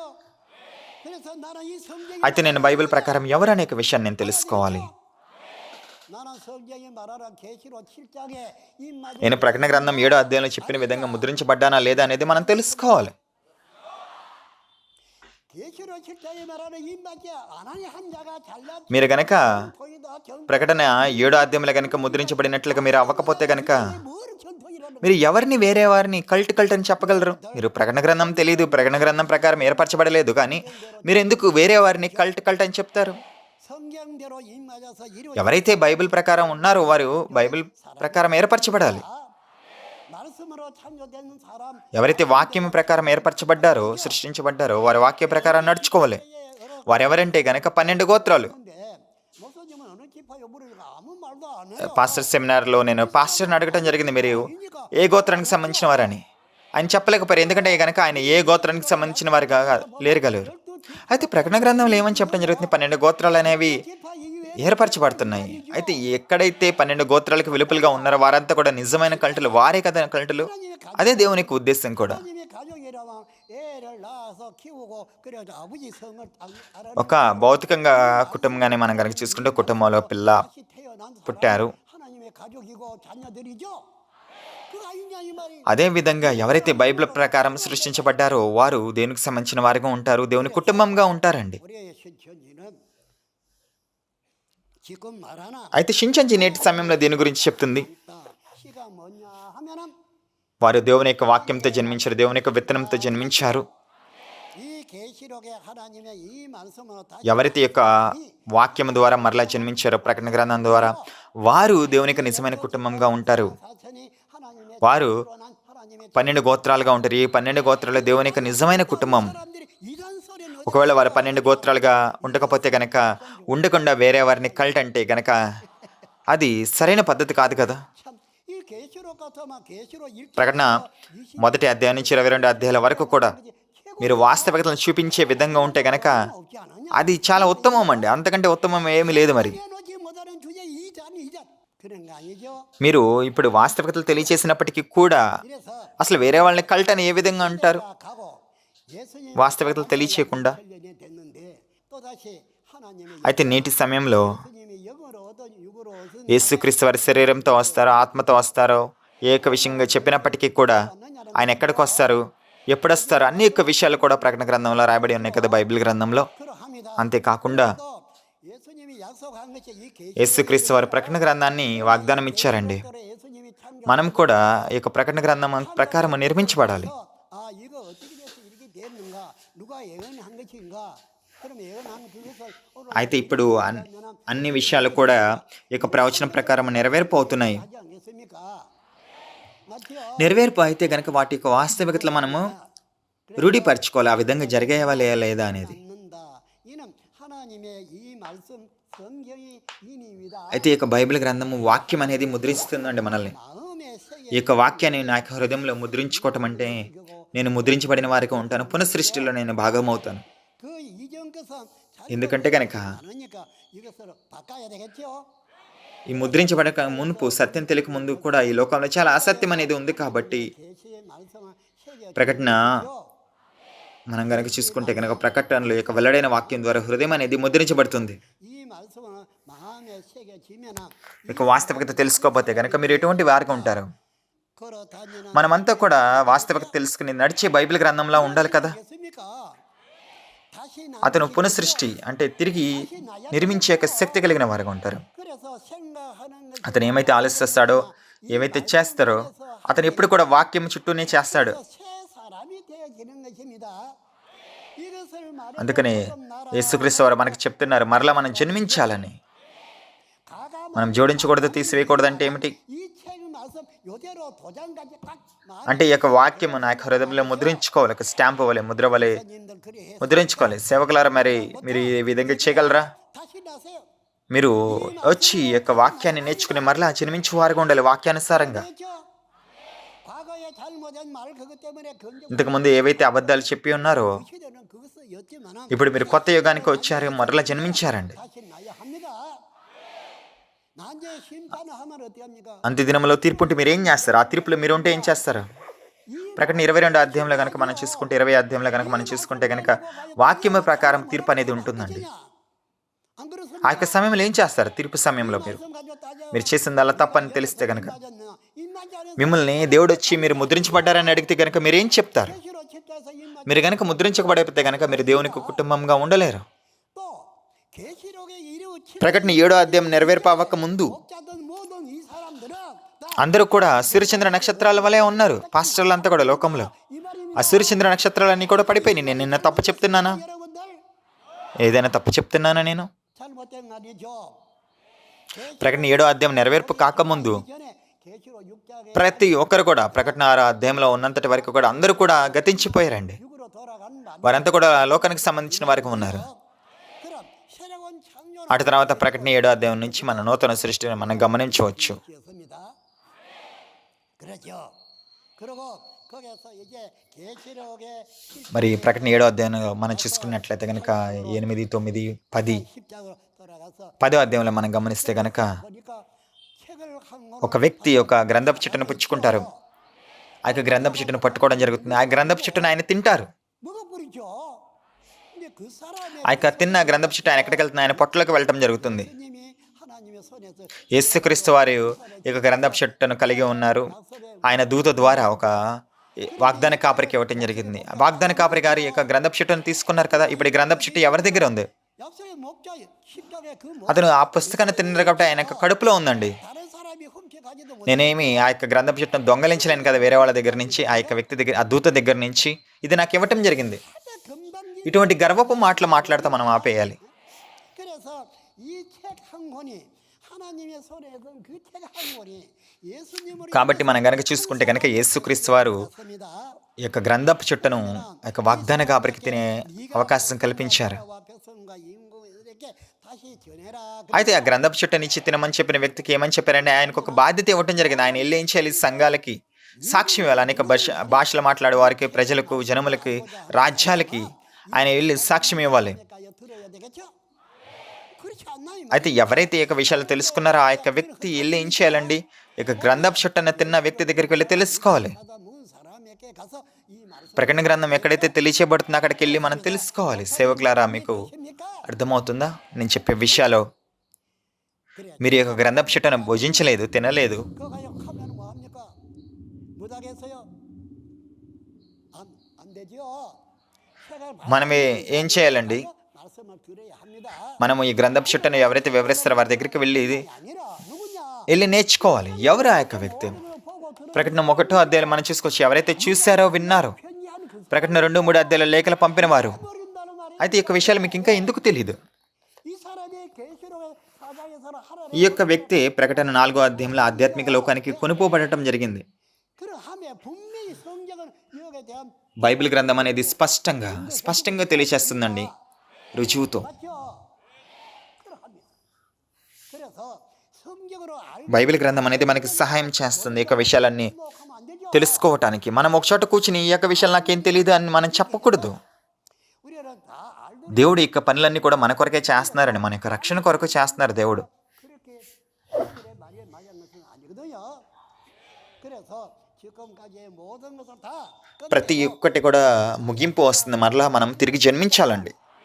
맞아요. 이것은 시가 దేవుని యొక్క విత్తనమే దేవుని యొక్క వాక్యము. 이라고 기록되어 있거든요. 그러니 ఏదైతే 잘못된 거짓된 అసత్యం ఉందో అది సాతానిక విత్తనంగా ఉంటుంది. 낮에 새로 난 자는 ఎవరైతే అసత్యంతో జన్మించారో వారు సాతానిక పిల్లలుగా ఉంటారు. 말겠습니까? 하니 అందుకని 우리가 성경으로 봐가지고 잘못된 బైబిల్ ప్రకారం మనం పరిశీలించాలి. బైబిల్ ప్రకారం లేకుండా ఏదైనా తప్పు ఉంటే కనుక మనం దాన్ని సరిదిద్దుకోవాలి. 고쳐야 합니다. ఖచ్చితంగా దాన్ని మనం సరిదిద్దుకోవాలి. 여기에서 మనం ఇప్పుడు కనుక 십자에서 ప్రకటన 10వ అధ్యాయంలో కనుక మనం చూసుకుంటే కనుక ఆ యొక్క గ్రంథపు చెట్టును భుజించిన వ్యక్తి ఉంటారు. 백성 방한 임금 몇개 다시 가르치려 했으니 ఆ యొక్క గ్రంథపు చుట్టూ తిన్న వ్యక్తి ఏం చేయాలండి? అనేక జనులకు, ప్రజలకు, భాషలకు మాట్లాడే వారికి ఆయన సాక్ష్యం ఇవ్వాలి. 들어야 되겠죠. అలాగే మనమంతా కూడా ఆయన దగ్గర నేర్చుకోవాలండి. ఇదేనా అబద్ధమా? 말도 거짓말입니까, 여러분들? అందుకని సేవకులారా, 님들 책 받아 모은 사람이 సేవకులారా మీరంతా కూడా 아니 막 ఎక్కడ నేర్చుకున్నారు మీరు వాక్యాన్ని? ఈ యొక్క వ్యక్తికి, యేసుక్రీస్తు వారి చేత ఎంచుకోబడిన వ్యక్తికి దగ్గరికి వచ్చి మీరు వాక్యాన్ని నేర్చుకున్నారా? లేదా థియాలజీ దగ్గరికి వెళ్ళి వాక్యాన్ని నేర్చుకున్నారా? థియాలజీ అనేది ప్రకటన గ్రంథాన్ని మీకు తెలియచేస్తుందా? 목사다 ఆ ప్రకటన గ్రంథంలో ప్రావీణ్యాన్ని పొందే విధంగా మిమ్మల్ని ఏర్పాటు చేస్తుందా? 얼마나 맞아야 ఎంతకాలం మీరు నిద్రాస్థితిలో ఉంటారు? దయచేసి మేల్కొనండి. 아무것도 మీరు కనుక అబద్ధాలు చెప్తే కనుక మీరు దేవుని ముందు శూన్యంగా ఉంటారు. 진짜 성경이 말하는 목자에게 배워야 돼. మీరు ఎవరైతే బైబిల్ గురించి మాట్లాడుతున్నారో, ఎవరైతే ప్రకటన గ్రంథం 10వ అధ్యాయం గురించి చెప్పబడింది ఆ యొక్క వ్యక్తి దగ్గర నుంచి మీరు వాక్యాన్ని నేర్చుకోవాలి. అతని దగ్గరికి వెళ్ళి వాక్యాన్ని తెలుసుకోవాలి. 계시로 전쟁을 다 본 사람이 ఈ యొక్క సంఘటనలు ఎవరైతే చూసారో, విన్నారో ఆయన దగ్గరికి వెళ్ళి మనం నేర్చుకోవాలండి. ఈ యొక్క విషయాలన్నీ కూడా మీకు అబద్ధంగా ఉంటున్నాయా? నేను చెప్పేవి ఒకసారి ఆలోచించండి, మీరు 해보세요. గమనించండి. 이제 우리 현명 మన ఒక కొత్త యుగంలో ఉండాలి. 이루어야 되겠죠.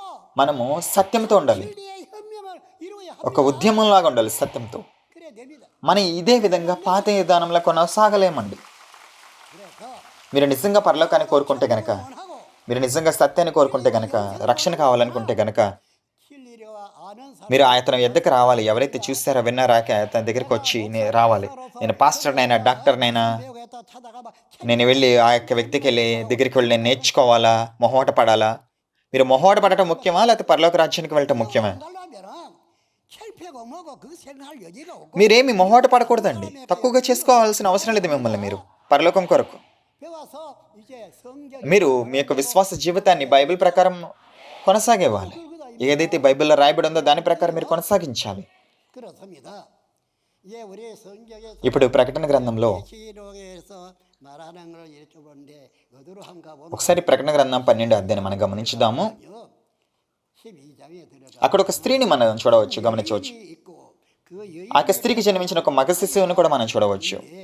그런데 또 그 여인 అక్కడ ఒక ఎర్రని ఘట సర్పాన్ని మనం చూడవచ్చు. ఆ యొక్క స్త్రీ వద్ద ఆ ఘట సర్పానికి 7 తలలు 10 కొమ్ములు ఉన్నాయి. 있어서 이 여자가 아이를 ఆ యొక్క స్త్రీ ఎప్పుడైతే మగ శిశువుకి 놓으려고 ఆ యొక్క 기다렸는데 కన్నదో ఆ యొక్క 여자가 아이를 సర్పం ఏం చేస్తుంది, ఆ యొక్క శిశువుని ఎత్తుకెళ్ళాలని సిద్ధంగా ఉంది. ఎందుకంటే కనుక ఆ శిశువు మగ శిశువు ఏం చేస్తాడో లోకానంతా పరిపాలిస్తాడు ఇనుప రాజదండంతో. 그 여인은 ఆ యొక్క సమయంలో ఆ యొక్క స్త్రీ అనేది 용인을 వెళ్ళిపోవటం జరుగుతుంది 그러나 అరణ్యముకు. 이게 결국은 그 여자가 난 아이 అయితే ఆ యొక్క స్త్రీకి జన్మించిన మగ శిశువు 죠 하나님의 장막에 돌아서 그 여인이 놓은 아이를 ఆ మగ శిశువుని ఆ ఘట సర్పము భుజించాలని ప్రయత్నిస్తుంది. 쫓겨나 కానీ అది కొనసాగించలేదండి, ఆ విధంగా చేయలేదు. ఆ యొక్క ఘట సర్పాన్ని 12장 ఆ యొక్క పరలోకం నుంచి తోసివేయటం జరుగుతుంది, ఆకాశం నుంచి. అదే కదా ప్రకటన గ్రంథం 12వ అధ్యాయంలో ఉంది. అయితే ఆ యొక్క మగ శిశువు, ఆ మగ శిశువు ఎవరు? 그 아이는 어떤 아이냐 만국을 అతనికి ఒక ఇనుప రాజధానిని ఇవ్వటం జరుగుతుంది లోకాన్ని పరిపాలించడానికి. 기록의 2장 3장에서 본바 ప్రకటన 2, 3 అధ్యాయాలు, 가지고 만국을 다스릴 자는 이긴 자지요. 2వ అధ్యాయంలో మీరు కనుక చూసుకుంటే కనుక ఎవరికి ఇవ్వడం జరుగుతుంది ఇనుప రాజదండాన్ని? ఎవరైతే జయించారో వారికి ఇవ్వటం జరుగుతుంది ఇనుప రాజదండాన్ని.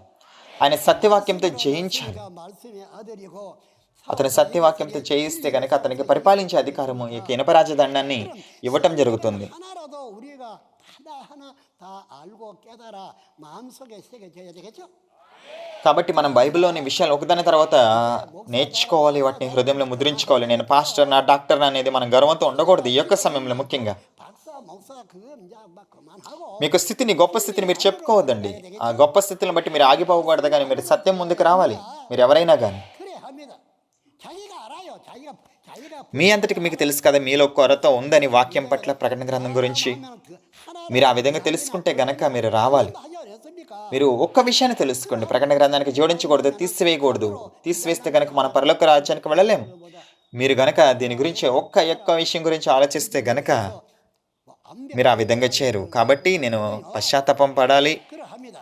మరలా తిరిగి జన్మించాలి. 그다음에 내용들을 볼 것 같으면은 이제 ప్రకటన 13, 12లో మీరు గనక చూస్తే గనక 내용들이 그러한 내용들이 13వ అధ్యాయంలో గమనిద్దాం. ఇప్పుడు 당장은 하나님의 దేవుని యొక్క గుడారపాలయానికి సంబంధించిన వారిని, పరలోక గుడారప నివాసులు, వారు దేవుణ్ణి ఆరాధించాలి. కానీ వారు దేవుణ్ణి ఆరాధించకుండా ఒక మృగాన్ని 나와 있는 것이 ఆరాధించటం జరుగుతుంది. 문제는 ఇది నిజంగా ద్రోహపు చర్య కదా. 그런데 옛날에 గుడారపు సంబంధించిన సభ్యులు, పరలోక గుడారానికి సంబంధించిన సభ్యులు దేవుని ఆరాధించకుండా మృగాన్ని ఆరాధిస్తున్నారంటే వారి ద్రోహం చేశారని. 해놨습니다. 빙자 그 కాబట్టి ఇక్కడ మనం గనక చూసుకుంటే ఇక్కడ ఒక ఉపమాన రీతిగా చెప్పడం జరుగుతుంది మృగం గురించి. 날의 목차 ఆయన ఒక అబద్ధ బోధకుడు. 그 행위를 빙자해서 말씀을 해놨거든요. 그 하면 여러분들 이제 신앙인 కాబట్టి మీరంతా విశ్వాసులు కాబట్టి ఈ యొక్క విషయాలను మీరు తెలుసుకోవాలండి. 사람은 옛날 사람 말해도 모르겠죠. ఒకవేళ 그래요. మీరు ఈ యొక్క విషయాలు తెలియకపోతే కనుక మీరు నిజమైన విశ్వాసులుగా ఉండలేరు. 기록이 되어 있는데요. 이래서 계시록 కాబట్టి ప్రకటన 13వ అధ్యాయం 내용은 మనం కనుక చూసుకుంటే ద్రోహపు చర్యల గురించి అక్కడ మనకి వివరించడం జరుగుతుంది. 배도 행위를 했죠. 그런데 여기서 ప్రకటన 14వ అధ్యాయం మనం గమనిస్తే కనుక 7장에서 입맞은 자 ఎవరైతే ప్రకటన 7వ అధ్యాయంలో ముద్రించబడ్డారో 입맞은 자가 있는 거기에 하나님이 오시는 అక్కడికి దేవునికి సింహాసనం అనేది రావటం జరుగుతుంది. ఎవరైతే ముద్రించబడ్డారో అక్కడికి దేవునికి సింహాసనం రావటం జరుగుతుంది. 했으니까 천국 간다 하고 생각하는 목사님 నేను చక్కగా ఉన్నాను, నా యొక్క విశ్వాసాన్ని కొనసాగిస్తున్నాను, నేను పాస్టర్గా ఉన్నాను అనుకుంటే కనుక 곳이 어디 అయితే దేవుడు ఎవరితో ఉన్నారు? ఆ యొక్క విషయాన్ని మీరు తెలుసుకోవాలి. దేవుడు ఎక్కడున్నారు, ఎవరి దగ్గరికి వచ్చి నివసిస్తున్నారు అనేది మనం తెలుసుకోవాలి. 있죠. ప్రకటన 14వ అధ్యాయంలో, ప్రకటన 7వ అధ్యాయంలో ముద్రించబడిన వారి యొద్దకు దేవుడు వచ్చి వారితో కలిసి ఉండటాన్ని మనం చూడవచ్చు. 거짓말 కాబట్టి ఇప్పుడు మనకు తెలుసు కదా. 하지 말고 కాబట్టి ఇప్పుడు మనం అబద్ధాలు చెప్పకూడదు, మనం సాగతీయకూడదు, లోకానుసారంగా ఉండకూడదు. 그 말이거든요. 그렇습니다. 이렇게 해서 ఇప్పుడు మనం ప్రకటన 15వ అధ్యాయంలో కనుక చూస్తే కనుక అక్కడ ఏం రాయబడి ఉందండి? 그런데 하나님과 사람들이 만민이 అక్కడ సమస్త జనులు కూడా వచ్చి ఆరాధించే ఒక ప్రదేశం ఉందండి. ప్రకటన 15వ అధ్యాయంలో ఎక్కడ ఆ ప్రదేశం? 왜냐 경거 సాక్ష్యపు గుడారపు సంబంధమైన దేవుని ఆలయం, సాక్ష్యపు గుడారపు ఆలయం. అక్కడ సాక్ష్యం అని ఎందుకన్నారు? వారు ఏం సాక్ష్యం ఇస్తారు? 계시록의 사건과 అక్కడ ఏమి సాక్ష్యం ఇవ్వటం జరుగుతుందంటే గనక ప్రకటన గ్రంథానికి సంబంధించిన విషయాలన్నీ కూడా సాక్ష్యం ఇవ్వటం జరుగుతుంది. 성전이 거기에 అన్ని జనములు, సమస్త జనములు కూడా అక్కడికి వచ్చి ఆరాధిస్తారని రాయబడి ఉన్నది. 말을 한 అయితే అప్పుడు 그러면은 이렇게 అన్ని దేశాలు కూడా వచ్చి అక్కడికి వచ్చి ఆరాధిస్తారంటే ఎందుకు ఆ విధంగా చేస్తారండి? ఎందుకంటే కనుక దేవుడు అక్కడ ఉన్నాడు కాబట్టి. ఎందుకు సమస్త జనులు అందరూ కూడా ఆ గుడారాలయానికి వెళ్ళి ఆరాధించడం జరుగుతుంది ఎందుకంటే గనక అక్కడ దేవుడు ఉన్నారని. 보니까 ప్రకటన 14వ అధ్యాయంలో అదే కదా చెప్పబడి ఉన్నది. 그리고 계시록 15장에 보니까 만국이 와야 కాబట్టి అదే 15వ అధ్యాయంలో ఆ సమస్త జనులు అందరూ కూడా వచ్చి 거기 ఆ యొక్క ఆలయంలో దేవుని ముందు ఆరాధించడం జరుగుతుంది. అదే వాక్యం చెప్తుందండి, బైబిల్ చెప్తుంది ఇదే విషయాన్ని. 와서 하나님 앞에 경배하는 게 합당. కాబట్టి ఇది కూడా మనం కూడా వెళ్ళి అక్కడ దేవుని ఆరాధించడం సరైన పదే కదండి, సరైన పనేనండి. దేవుడు ఇది వాక్యం ద్వారా మనకి తెలియజేస్తుంది, బైబిల్ అదే చెప్తుంది. ఇప్పుడు మనం ప్రకటన గ్రంథం 16వ అధ్యాయాన్ని గమనిద్దాం. 이제 ప్రకటన 17, 18 이 내용들은 ఈ 3 అధ్యాయాలు కూడా 들이 존재하는 것이죠. ఇక సాతాను సమూహాన్ని గురించి తెలియచేయడం జరుగుతుంది. 가지고 있는 것이 నాశనపకారుల గురించి చెప్పడం జరుగుతుంది. 마귀의 권세죠. ఈ లోకాన్ని ప్రస్తుతం ఎవరు పరిపాలిస్తున్నారండి? సాతానండి. 하고 있다 이런 내용 అక్కడ అదే రాయబడి ఉన్నది. 것입니다. ప్రకటన 17వ అధ్యాయం 18వ అధ్యాయంలో 그러나 거기에서는 이 계시록을 예수님은 힘 యేసుక్రీస్తు వారు వారికి తీర్పు తీర్చే అధికారాన్ని కలిగి ఉన్నారండి. ప్రకటన 2, 3 అధ్యాయంలో లాగా 만국을 ఏ విధంగా అయితే ఇనుప రాజదండాన్ని పొందుకున్న వ్యక్తి చేయించిన వారు ఉన్నారో ఆ ఇనుప రాజదండాన్ని యేసుక్రీస్తు వారు కలిగి ఉన్నారు. ప్రకటన 18వ అధ్యాయంలో కనుక మనం చూసుకుంటే కనుక ఎందుకు ఆ తీర్పుని తీసుకురావడం లేదు 18장 그게 아직 బబులోను మీద? 하나님의 나와야 할 ఎందుకంటే కనుక దేవునికి ప్రజలు ఇంకా బయటికి రాలేదు. 그것이 나올 때까지 దేవుడు అందుకే వేచి చూస్తున్నారు వారి కొరకు. ఎప్పుడైతే వారంతా కలిసి వస్తారో, వారు బయటకు వస్తారో, దేవుడు వారి మీద తీర్పు తీర్చడం జరుగుతుంది. అయితే ఇక విషయాలన్నీ కూడా నెరవేర్పు అయిన తర్వాత ప్రకటన 19వ అధ్యాయంలో 장에서 우리의 육체 మన యొక్క శరీరము ఆధ్యాత్మిక లోకంలో ఉన్న ఆత్మలు వివాహం చేసుకోవడం జరుగుతుంది. 우리의 육체 మనకి శరీరం ఉంది కదా, ఆధ్యాత్మిక లోకంలో ఆత్మలు ఉన్నాయి కదా. 영과 కాబట్టి ఈ యొక్క ఆత్మలకు శరీరకు వివాహం జరుగుతుంది. 19장 అదే ప్రకటన 19వ అధ్యాయంలో జరిగే సంఘటన. 해서 ఎవరైతే ఈ యొక్క ఆధ్యాత్మిక వివాహంలో పాల్గొంటారో శరీరము ఆత్మతోనూ, 순교의 영들도 వారు ప్రకటన 20వ అధ్యాయంలో 20장에서는 వారు మొదటి పునరుద్ధానాలు పాల్గొంటారు. వీరంతా కూడా 받지 아니한 자가 మృగం యొక్క ముద్ర పొందని వారు. ఎవరైతే మృగం యొక్క ముద్రను పొందలేదో వారు మొదటి పునరుద్ధానంలో పాల్గొంటారండి. 오늘날 우리가 하나님 నేటి సమయంలో మనకు వాక్యం ఉంది, దేవుని యొక్క ఆత్మ మనతో ఉంది. 한다 할지라도 육체는 지금의 మనం ఇంక ఈ శరీరంతోనే ఉంటున్నాం కదా. 하지 అయినప్పటికీ కూడా ప్రకటన 20వ అధ్యాయంలో మీరు గమనిస్తే గనక 않아서 우리가 하나님의 దేవుని యొక్క వాక్యం మనకి హృదయంలో ఉండటం ద్వారా 우리가 మన యొక్క రూపము 하나님의 모습으로 이제는 దేవుని యొక్క స్వరూపంలోకి మారుతుంది. ఈ యొక్క ప్రక్రియ 이런 과정을 하나 ఒకదాని తర్వాత ఒకటి వివరించబడిందండి. 그래서 마지막으로 ఇప్పుడు నేను ప్రకటన గ్రంథం 20వ అధ్యాయం గురించి మనం 22 మాట్లాడుకున్నాము. ప్రకటన 21, 22 గురించి మాట్లాడుకుని మనం ముగించుకుందాం. 증거 సాక్ష్యపు గుడారపు సంబంధమైన ఆలయం అనేది ఏర్పాటు అవుతుంది. 이 계시록에 대해서 보고 ఎవరైతే చూసారో విన్నారో ఈ యొక్క విషయాలు చూసిన వ్యక్తి 증거 장막 అతను సాక్ష్యం ఇచ్చేవారుగా ఉంటారు.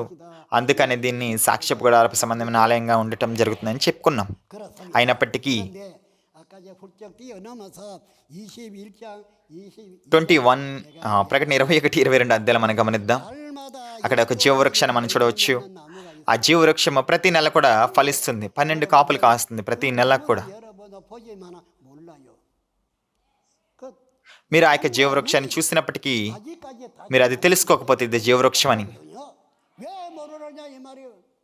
하나님이 이거를 దేవుడు అది కనిపించే విధంగా మీకు చూపించినప్పటికీ 더 하나님께 해달라 해. మీరు అది గుర్తించలేని వారిగా ఉంటే గనక, 이거 저래는 아직까지 마귀와 함께 ఎందుకంటే గనక సాతాను ఈ లోకాన్ని ఇంకా పరిపాలిస్తుంది కాబట్టి మీరు గుర్తించలేని వారిగా ఉన్నారు. 살아가는 세상입니다.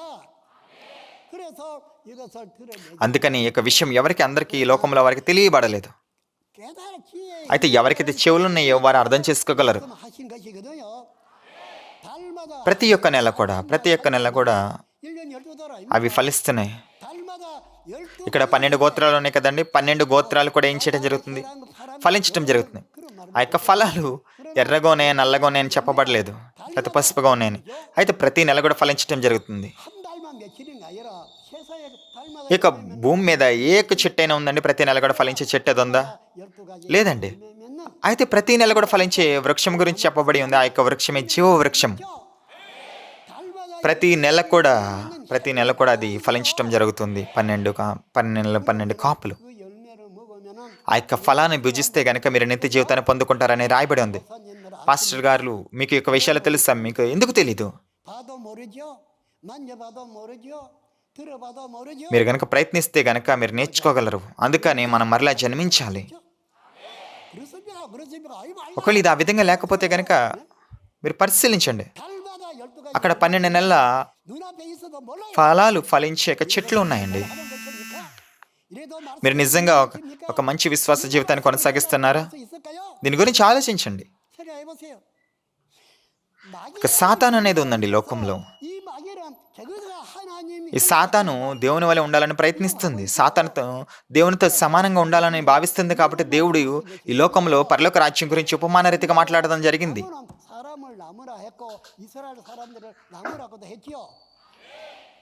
యెషయాలో కూడా 설명대 하지 않았습니까? 그렇다면 뭐 포도나무가 మనకి 5వ అధ్యాయంలో కనుక మనం చూసుకుంటే ఇక ద్రాక్షవల్లుల గురించి మాట్లాడటం జరుగుతుంది. దేవుని చేత నాటబడిన ద్రాక్షవల్లులు. ఈ ద్రాక్షవల్లులు కారు ద్రాక్షాలు ఇచ్చాయి అక్కడ. 하나님의 서서 예수님은 생명나무 అయితే నేటి సమయంలో ఎవరండి జీవవృక్షంగా ఉన్నారు? 예수님 안에 있는 사람들은 దేవుని యొక్క సమూహము జీవవృక్షంగా ఉన్నారు. 예수님의 దేవుడు యేసుక్రీస్తు వారు జీవవృక్షం. దేవుడు యేసుక్రీస్తు వారు జీవవృక్షాలు ప్రతి నెల కూడా ఫలించడం జరుగుతుంది. 12 నెలల కాపులు ఇవ్వటం జరుగుతుంది. 짚어도 저 짚어도 అయితే ఇక్కడ చూడండి 12 గోత్రాలు కూడా ఫలించడం జరుగుతుంది. ప్రతి నెల కూడా వారు ఫలించడం జరుగుతుంది. కాబట్టి వారు కూడా జీవవృక్షంగా ఉన్నారు. 생명나무를 하지 않았습니까? 계시록 22장 ప్రతి నెల కూడా ఫలించడం జరుగుతుంది. కాబట్టి వారు 맞는 거 జీవవృక్షంగా వాస్తవికంగా ఉన్నారు. 열매 맺죠. 사람을 나무라고 했다고 하면 이 생명나무죠. 생명의 말씀을 전해가지고 열매를 వారు జీవవాక్యాన్ని ప్రకటిస్తున్నారు కాబట్టి వారు జీవవృక్షంగా ఉన్నారు. 다시 나야 వారు ఖచ్చితంగా అందుకే మనం తిరిగి జన్మించాలి కదా. 무식한 옛날에 캐캐 먹은 무식한 그 정신 మనకి ఏదైతే ఇంతకు ముందు అజ్ఞానం ఉందో, చీకటి ఉందో దాన్ని మనం విడిచిపెట్టాలండి. 해야 되겠거든요. మనలో ఉన్న కఠిన స్థితిని కానీ, అజ్ఞానాన్ని కానీ, చీకటిని కానీ విడిచిపెట్టేసి మనం నేర్చుకోవాలి. 기도 하고 감정도 들어올 거. మీరు దీన్ని నమ్మవచ్చు, మీరు 감정이 ఎమోషనల్గా అనిపించవచ్చు, కానీ వాటన్నిటి పక్కన పెట్టండి. 했는 말에 నేను చెప్తున్న నాటికి రుజువు ఉందా లేదా అనేది మీరు గమనించాలి. 확인 좀 해야 되지 않겠어요? నేను ఎందుకు ఈ యొక్క విషయాలను మీకు చెప్తున్నాను? 왜 그런 말 하느냐? 그 말이 성경에 있는 ఎందుకు ఈ యొక్క వ్యక్తి ఈ విధంగా చెప్తున్నాడు? మీరు ఒకసారి గమనించాలి కదా. ఎందుకు ఈ బైబిల్ ప్రకారం ఉందా లేదా అనేది మీరు తెలుసుకోవాలి కదా. 토끼가 낳은 거는 토끼 새끼 아닙니까? 호랑이가 낳은 것도 호랑이 새끼죠. 혈맹 కాబట్టి ఇక్కడ కనుక మనం చూసుకుంటే కనుక సింహానికి పుట్టిన పిల్లలు సింహం పిల్లల్లాగా ఉంటాయి. 자식들이 అదేవిధంగా మనం జీవవృక్షం యొక్క పిల్లల్లాగా ఉండాలి. మన దేవునికి పిల్లల్లాగా ఉండాలి. 그게 소속되어 난 것은 생명 ఎవరైతే ఈ జీవవృక్షం నుంచి వచ్చారో వారు జీవవృక్షం పిల్లలుగా ఉంటారు. అందుకని 그래 합니다. 그래서 ఈ యొక్క సమయంలో 오늘날 이 시대에 그냥 మనం కేవలము 아니라 సాధారణమైన విధానంలో ఉండకూడదు. 오늘날 이룰 것 దేవుడు మన గురించి ప్రవచనాలు ఏవైతే ఇచ్చాడో ఆ ప్రవచనాలను నెరవేరుస్తున్నారండి. 1절에서요. ప్రకటన గ్రంథం 1వ అధ్యాయం తర్వాత ఒకదాని తర్వాత ఒకటి 하나가 다 ప్రతి ఒక్క విషయాన్ని కూడా పరిశీలించాలి. ఈ ప్రవచనం అనేది 무조건 వాస్తవికత ప్రకారం మనం తెలుసుకోవాలి. 확인해 가지고 과연 ఎప్పుడైతే మీరు రూఢీ చేసుకుంటారో రుజువు ప్రకారం అప్పుడు మీరు నమ్మవచ్చు. 연락해도 아마 좀 మీరు రూఢీపరచుకోకుండా వాస్తవికత తెలుసుకోకుండా మీరు ఏ విధంగా తెలుసుకుంటారు సాక్ష్యాన్ని? వాస్తవికతలోకి ఏ విధంగా రాగలరు? కాబట్టి ఈ విషయాలన్నీ కూడా పరిశీలించండి. 근데 왜 있다고 소리 하는 మీరు పరిశీలించుకోండి, ఇది తప్పు అని మీరు ఎందుకు చెప్పగలరు? ఈ విధంగా మనం ఉండకూడదు కదా. 이 사람은 장 말했지만 오늘날까지 이 말 해주는 사람 단 한 사람 ఇప్పటి వరకు కూడా ఎవరు కూడా వీటి యొక్క వాస్తవికతలను ఎవరు వివరించలేదండి. ఇది వాస్తవమా కాదా అనేది తెలుసుకోండి, పరిశీలించండి. ఈ లోకంలో చాలా మంది ఫేమస్ పాస్టర్లు ఉండొచ్చు. 잘하는 분들 아닙니까? నన్ను ప్రశ్నించండి. 예? చాలా మంది ఫేమస్ పాస్టర్లు ఉన్నారు కదా, నన్ను అడగండి వచ్చి కావాలంటే. 참말입니다. 이래야 되지. 이것도 아니고 저것도 아니고 예? 성도들에게 돈 미푸는 거 10억조 내고 하면 그니까 밥만 먹고 살다고 해서 천국 가는 건 아니잖아. కేవలం మన జీవనం కొరకు లేకపోతే విశ్వాసాలను సంతోషపరచడం కొరకు ఏ విధంగా పెడితే ఆ విధంగా మనం చెప్పవచ్చా? 뭐하고 돈 10원 받아본 적이 없어. నేను వ్యక్తిగతంగా ఒక్క రూపాయి కూడా పొందుకోను 맞습니까? నా యొక్క స్వార్థం కొరకు. 뭐 믿다 하든지 못 나든지 그러면 참 문제고. ఇది దేవుని యొక్క పని, దేవుని యొక్క వాక్యం. కాబట్టి నేను దీన్ని ఖచ్చితంగా నేను చేయాలి, సాక్ష్యం ఇవ్వాలి. కాబట్టి ఇక్కడ ఉన్న సేవకులంతా కూడా దీని గురించి ఆలోచించండి. 이렇게 생각해요. 목사님들이 이 మీరు సేవకులైనప్పటికీ ఈ యొక్క వాక్యాన్ని విని మీరు మీ యొక్క స్థితిని మార్చుకోకపోతే కనుక, మీరు కనుక లోకం విధానంలో ఉంటే కనుక మీరు లోక సంబంధమైన వ్యక్తి, మీరు దేవునికి సంబంధించిన వ్యక్తి కాదు. మీరు దేవునికి సంబంధించిన వ్యక్తి అయితే కనుక దేవునికి పనులు క్రియలు చేయువారుగా ఉంటారు.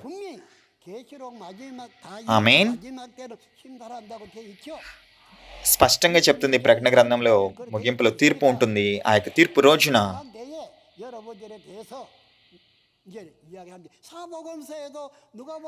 లూకా సువార్తలో కూడా చెప్పడం జరుగుతుంది మనకి తీర్పు గురించి.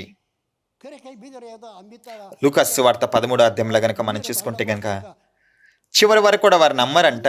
అయితే తీర్పు సమయం వచ్చేసే మేరకు వారు నమ్ముతానికి ప్రయత్నిస్తారు, రావడానికి ప్రయత్నిస్తారు. అప్పుడు యేసుక్రీస్తు వారు ఏం చెప్తున్నారు వారితో? మీరెవరో కూడా నాకు తెలియదని చెప్తున్నారు. ఎవరికైతే సమయం ఇవ్వటం జరిగింది నమ్మటానికి, వారు నమ్మకుండా ఉంటే గనక చివరిలో వచ్చి నేను నమ్ముతాను అంటే గనక వారికి సమయం ఇవ్వబడదు. అప్పుడు ఇది నా మాటలు కాదు, దేవుని యొక్క మాటలు, యేసుక్రీస్తు వారి యొక్క మాటలు. నేను ఏదైనా తప్పు చెప్పినట్లయితే గనక నన్ను పరిశీలించండి, నన్ను తనిఖీ చేయండి. మీరెందుకు ఈ విధంగా తప్పక చెప్తున్నారు అనేది నన్ను తనిఖీ చేయండి.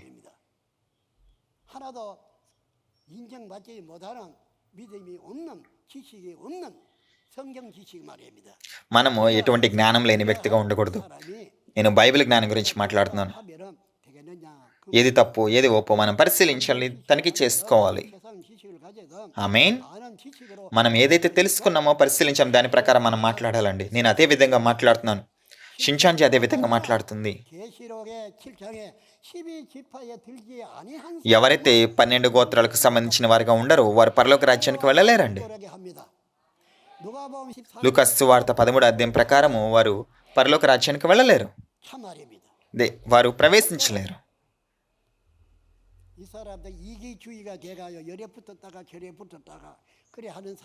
ఎవరైతే స్వార్థంతో ఉంటారో వారు స్వార్థం కొరకు ఈ విషయాలు అటువంటి విషయాలు చేస్తుంటారు, లోకపరమైన విషయాలు, లేకపోతే కారణాలు చెప్పేవాళ్ళు. దీనివల్ల చేయలేకపోయాం, దానివల్ల చేయలేకపోయామని కారణాలు చెప్పేవారు వారు పరలోక రాజ్యంలోకి ప్రవేశించలేరండి. వారు పరలోక రాజ్యంలోకి ప్రవేశించలేరు, స్వార్థపరులు. ఎందుకంటే గనక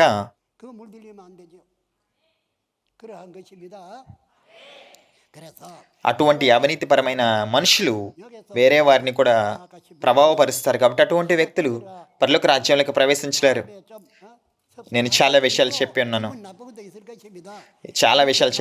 దానివల్ల మీకు కొంచెం మనసుకి నొప్పిగా అనిపించి ఉండవచ్చు. అయితే మనం ఒకసారి పరిశీలించాలి, మనం ఖచ్చితంగా తిరిగి జన్మించాలి. మనము ప్రకటన గ్రంథానికి ఒక్క విషయాన్ని జోడించిన తీసివేసినా కానీ, ఒక్క విషయాన్ని జోడించి తీసివేసినా కానీ మనం పరలోక రాజ్యానికి వెళ్ళలేము. మీరు కనుక జోడించి తీసివేసే విధంగా చెప్తున్నారంటే మిమ్మల్ని మీరు తీర్పు తీర్చుకుంటున్నారు, మిమ్మల్ని మీరు నరకంలో వేసుకుంటున్నారు. నేను ఏదైతే తప్పు చెప్పానో నన్ను వచ్చి అడగండి, పరిశీలించండి. నేను మీకు తెలియజేస్తాను ఏ విధంగా చెప్పాను, ఏ విధంగా వివరించానని. ఏదేమైనప్పటికీ నేను మరొకసారి చెప్తున్నారు, ప్రకటన గ్రంథానికి జోడించిన తీసివేసిన మీరు పరలోక రాజ్యానికి వెళ్ళలేరని నేను చెప్పడం లేదు, దీన్ని యేసుక్రీస్తు వారు చెప్తున్నారు. మీరు మరలా జన్మించాలి. ప్రకటన 22వ అధ్యాయం అయితే చెప్తుంది. మరి ప్రకటన 7వ అధ్యాయంలో మనము ఆ అధ్యాయంలో ఉన్న వారి విధంగా ముద్రించబడాలి. వారికి సంబంధించిన వారిగా 12 గోత్రాలుగా ఉండాలి. మీరు గనక ముద్రించబడకపోతే గనక, కానీ నేను 12 గోత్రాల్లో ఉన్నానంటే గనక మీరు చెప్పేది అబద్ధం. మీ దగ్గర ముద్ర అనేది ఉండాలి, పరలోకపు స్టాంప్ అనేది మీ మీద ఉండాలి. మనం ముద్రించబడాలి. ఇదిగోండి మీ ముందున్న వ్యక్తి నేను ప్రార్థిస్తాను, మీరు కూడా ఖచ్చితంగా ప్రార్థించాలి. మనం ఖచ్చితంగా మరొకసారి కలుసుకుంటామని నేను భావిస్తున్నాను. నేను గోసంగ పట్టణంలో నివసిస్తుంటాను. నేను సాధారణ చొంగుదే ప్రాంతం నుంచి వచ్చాను. అంతేకాకుండా గోచన్లో కూడా ఉంటూ ఉంటాను. నేను చాలాసార్లు మాట్లాడాను, చాలాసార్లు చెప్పి నా నోరు నొప్పి వస్తుంది. అయినప్పటికీ చాలామంది హతసాక్షులు చనిపోయారండి ఈ యొక్క వాక్యాన్ని ప్రకటిస్తూ. ఇది నేను కష్టంగా ఉందని నేను చేయలేను అని చెప్పకూడదు. అయినప్పటికీ